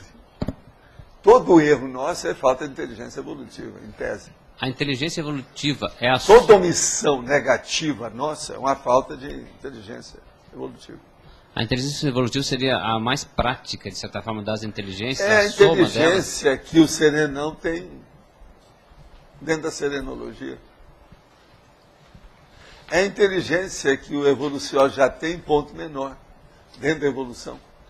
De certa forma, é aquela que o senhor fomenta que quer adquirir já aos 5 anos de idade na próxima vida, aos 3 aquilo é a lucidez. Mas não é para a de gente chegar nisso. Para saber aplicar a inteligência evolutiva. Com lucidez, você pode aplicar a inteligência evolutiva. Não adianta eu falar para você toda a teoria da inteligência evolutiva. Se você não tiver lucidez para saber vivenciar isso, o que adiantou? Outra coisa, muita gente aqui já deve ter contato com o Serenão, por exemplo, há 6.000 anos, 6 milênios. E o Serenão falou isso tudo que nós estamos falando aqui, dentro daquele contexto da pessoa. Mas a mentalidade era pequena, o mundo era menor, uma opção de coisa. Aquilo entrou aqui, saiu aqui, a pessoa nem fixou a ideia. E acabou. De modo que muitos de vocês foram serenizados e foram desserenizados. Veio o negócio, a ideia toda da serenologia, vocês nem estão aí. Ficou por isso. E a coisa está aí. E assim nós fomos nos embalando pelos evos, pela fieira do tempo. Eu estou falando agora poeticamente dentro do processo, que é para serenar a coisa, porque senão piora, né? Tem que passar um açúcar aí no morde e assopra, porque senão está danado. Tá certo? Gente, o que é? Tem mais alguma coisa desse elogio controvertido? Alguém fez a revisão aí do texto? Eu queria perguntar uma coisa. E assim, ó, o senhor falou há pouco aí, de vez em quando o senhor fala, né, que o pessoal que fez intermissivo é um gênio, né? É. E aí tem essa frase... Não, mas em relação com esse mundo que está aí, o que você acha? É gênio isso que eu queria entender. Vem cá, no duro mesmo. Vocês não são gênios perante essa média que está aí? Agora, nós não somos maiores, tem gente muito melhor do que a gente. Mas essa média que está aí, e eu não estou falando dos preá, nem raposa, nem nada disso, falando de gente. Então, pela frase enfática, a gente tem que sempre que aprender uma lição com tudo que a gente ouve. Então, é isso que a gente tem que aprender. Que é relativo... Qual é o episódio de convivialidade? Então, quando o senhor fala que o intermissivista é um gênio, a lição que a gente tem que tomar é essa. Você já tem ideia disso. Agora, muitos são gênios aqui, né? Mas não quer vivenciar e nem assumir a genialidade. Não querem por quê? Porque não quer ter responsabilidade. Estão empurrando com a barriga. Entendendo? A verdade é essa. Então, a pessoa não quer assinar embaixo que ela tem alguma superdotação, é porque ela não quer assumir aquilo, porque ela tem que honrar aquilo. A coisa mais difícil que tem é daí em diante. É o processo posterior, a posterioridade da coisa, o a posteriori. O que seria honrar? Ué, se você é gênia e você vai cometer uma besteira aí de uma pessoa estulta, como é que fica? Onde é que fica a sua cara? Não, onde é que fica a sua cara? É aquilo que em inglês a gente fala, lose face. Perdeu a cara, não tem mais nem cara. Vai colocar a cara onde? Debaixo do tapete? Quer dizer, saber tem preço, principalmente posteriormente. Não é bem na hora, não. Você pagou uma coisa para você saber, você fala, gastei um monte de dinheiro, isso não é nada. O problema é depois, o que você vai usar com aquele saber? É uma sabença. Você vai fazer aplicação em quê? Isso é que é o duro. Professor Valdo, naquela lista que a Cristiane vai fazer, que a gente tem que dar uma especialidade, é melhor dar uma especialidade assim, de tema de pesquisa ou alguma coisa que a gente tem que ser a especialidade mais adequada para a performance, o desempenho e a competência da pessoa. Então, por exemplo, assim, no meu caso, eu coloco lá ajudar a pessoa a escrever livro. Você é muito boa para examinar os processos das pessoas. Você não participa muito da conscienciometria. Você tem mais tino, nariz, sabe cheirar mais as coisas que a maioria aí. Agora, eu vejo, você precisa só de analisar bem a pessoa. Quando se analisa, quase sempre você ressalta aquilo que há mesmo, real. Então, esse processo seu, aqui não é todo mundo que é assim.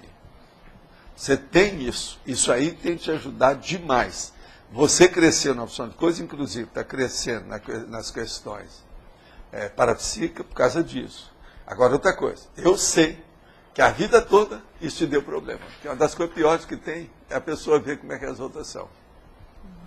E você tem problema disso todo lado, inclusive na própria família, o tempo todo. Agora, veja o seguinte. Dá um jeito de você assumir isso aí. Você vai ajudar todo mundo.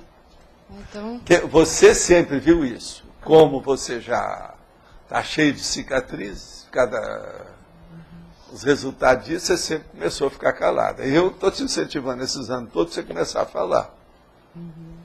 É verdade ou não é? Porque sempre ela se escondia. Ninguém dava valor pela situação dela, porque ela não aparecia, uma sombra. Mas agora, quando ela vê a coisa, em cima do lance. Outra coisa, do povo todo que tem aqui, você é uma das melhores pessoas para se comunicar oralmente e se comunicar graficamente. Graficamente, você é tão boa igual a ela. Você tem facilidade. Outra coisa que vocês duas têm. Vocês têm facilidade para escrever assim no corrente. O negócio é fluente. Isso não é fácil. Está entendendo? Vocês não têm inibição. A coisa vai... E a maioria está tudo certo. Mas aí... Então, isso também é uma coisa séria na sua comunicação. Você veja, é por isso que seus alunos gostam de você, te perguntam, têm confiança com você, por causa dessas coisas todas.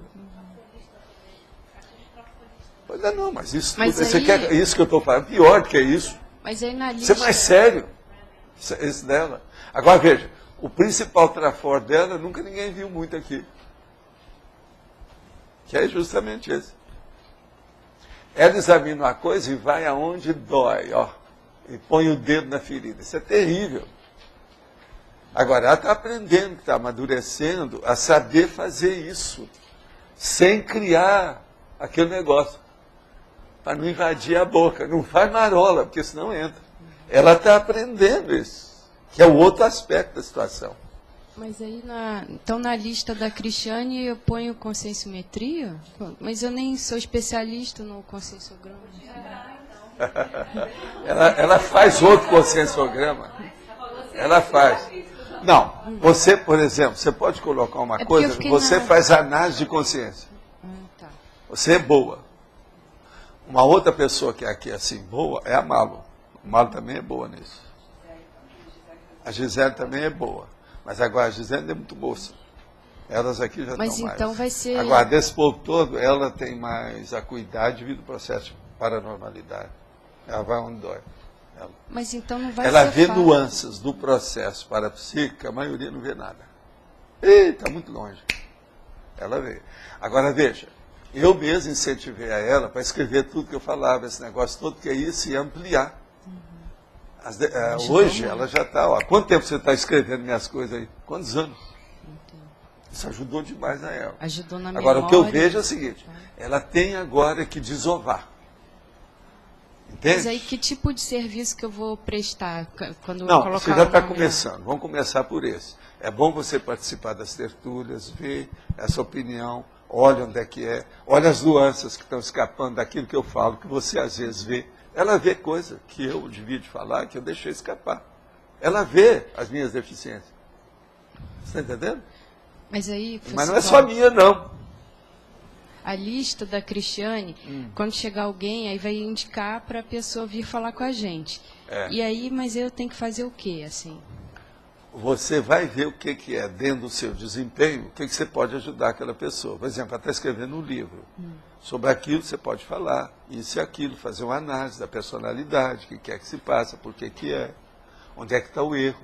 Eu tinha pensado Você hoje já colocar tem, livro. olha, ela fala esse negócio, mas em matéria de consciência OBT, ela sabe, matéria de limites, ela é doutora no assunto. Eu estou falando, eu estou abrindo o jogo com ela, porque ela sempre, nunca deixou eu falar nada dela aqui, muito. Eu passo por cima. Mas ela precisava disso. Agora, com esse processo desses consultores, nós temos que colocar a genialidade de vocês, ou pelo menos assim, as potencialidades, fora. Tem que mostrar para a gente ajudar uns aos outros. Porque senão todo mundo aqui vai ficar enrustido. Que negócio é esse? Tem que sair do armário. Vamos enfrentar essa situação. Você está entendendo? Você é uma das clássicas aqui dentro, que é fechadinha. Ela estava dentro de uma emparedada.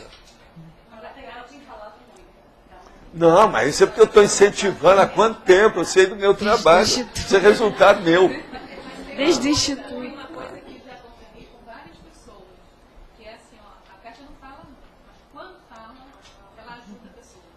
Mas é sempre quando assim. fala, né? É sempre assim. Mas vem cá.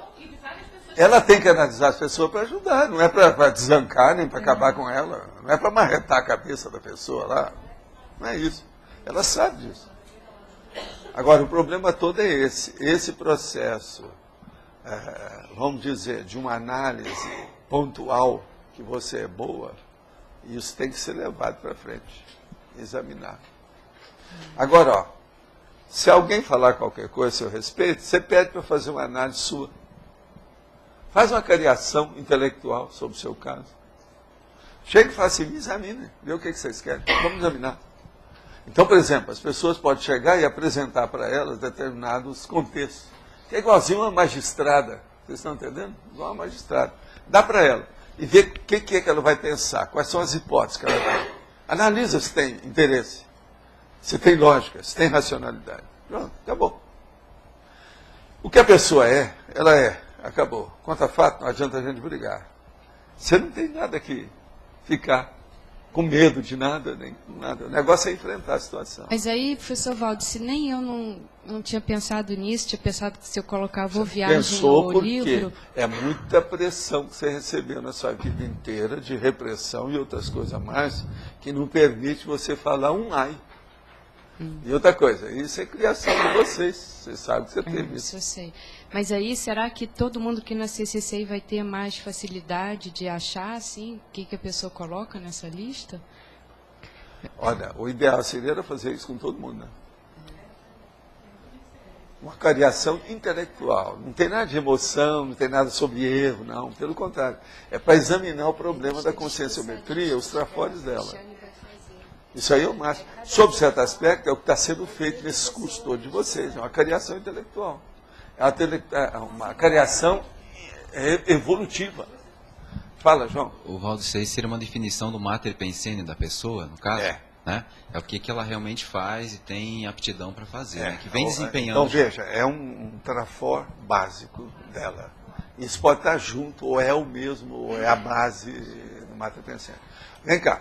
Você que é o companheiro da Kátia, você diz, você está de acordo comigo? Como é que você acha? Não, eu acho que é isso, porque a gente em casa tem assim, agora está muito tranquilo, mas a gente teve muitos debates, porque ela já te passou a várias rasteiras. Não, com certeza, mas a questão... E dá até pena de você de vez em quando. A questão toda é que a gente em casa debatia muito, e ela às vezes não falava fora. E ela sempre foi muito... Eu falei, você tem muita energia, você engole se você quiser, você tem ideias, por que você não fala, né? E a gente, em casa, a gente ela tem podia percepção à fazer distância, uma porção de coisa muito forte. O processo de percepção dela realmente acontece. Ela tem um processo bem parapsíquico, bem definido. E outra coisa, ela às vezes é capaz, uma coisa boa nela, isso aí eu não falei até agora, é o seguinte, dentro de um contexto complexo, ela às vezes vê 4, 5 coisas simultaneamente e não se perturba com isso. Isso é sério. Eu já te falei, você tem que pensar.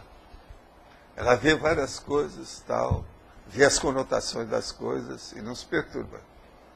A maioria do povo está tudo no primário. Está vendo só o primeiro passo. Ela já está 1 quilômetro lá na frente. E outra coisa. Tem que usar uma mordaça às vezes, não pode falar nada. Agora, ela tem aprendido mesmo comigo, porque eu não falo para ela só para falar, não. De vez em quando eu falo assim, ó, bicho calado, bico calado. Não é? Tem que ficar quieta, porque não dá, não está na hora. Tem que esperar. É a vida. Agora, gente, eu acho que seria bom a gente saber o seguinte, alguém fez a revisão aí do texto? Não? Nada? Você quer falar, Cláudio? Fala.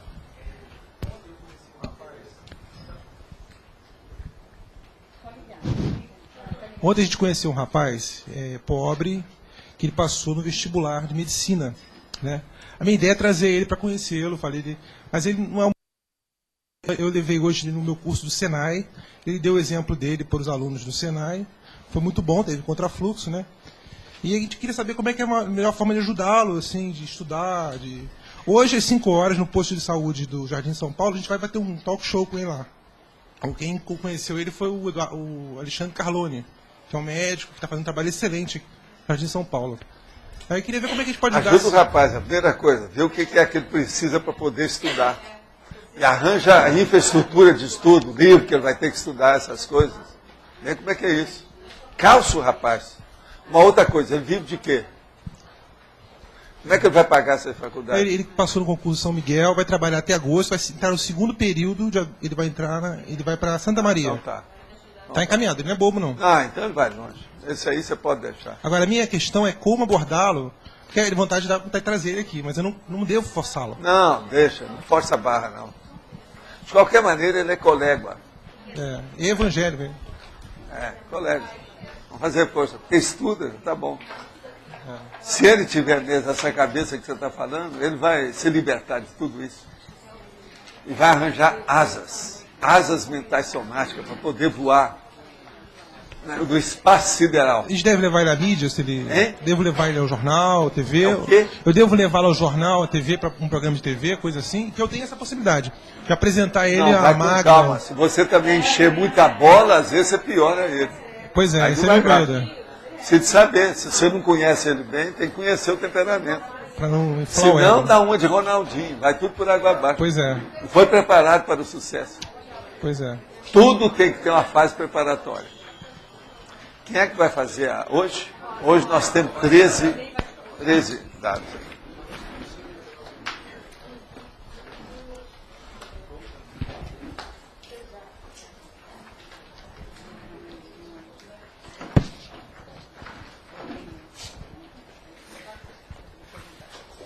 Verbetes novos: aglutinação, irrenunciabilidade, pré-análise.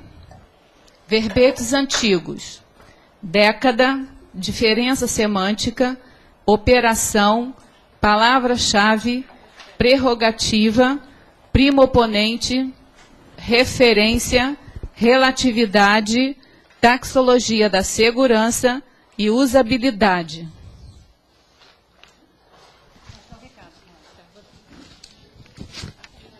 Bom, gente, queria dar uma notícia para vocês dessa listagem que a gente está passando aí para doação para o tertuliário. Nós já estamos com 50 doações e nós estamos já arrecadando mensalmente, durante 6 meses, R$ 1.480. Isso vai dar, em 6 meses, R$ 8.880. Só que a nossa meta mínima é de 100 pessoas, para a gente ver se consegue chegar a um montante aí de 18 mil. Então, quem puder doar algum valor durante 6 meses, a gente pede para incluir o nome aqui na lista. A gente vai sempre passar esse envelope para a pessoa poder ir contribuindo na data que ela puder, durante 6 meses. O valor é qualquer valor. Esse jeito que a gente teve de fazer uma grande lista é para a pessoa ficar à vontade de dar o valor que ela puder dar, que ela tiver vontade e possibilidade mesmo de dar. Entendeu? Então, assim, R$1 com R$1 com R$1 vai dar algum valor. Né? R$5 com R$5 vai dar algum valor. Então, assim, sem inibição, pode dar o valor que quiser e a maior quantidade de pessoas possível que a gente quer que contribua aqui na lista. Tá? A gente está esperando.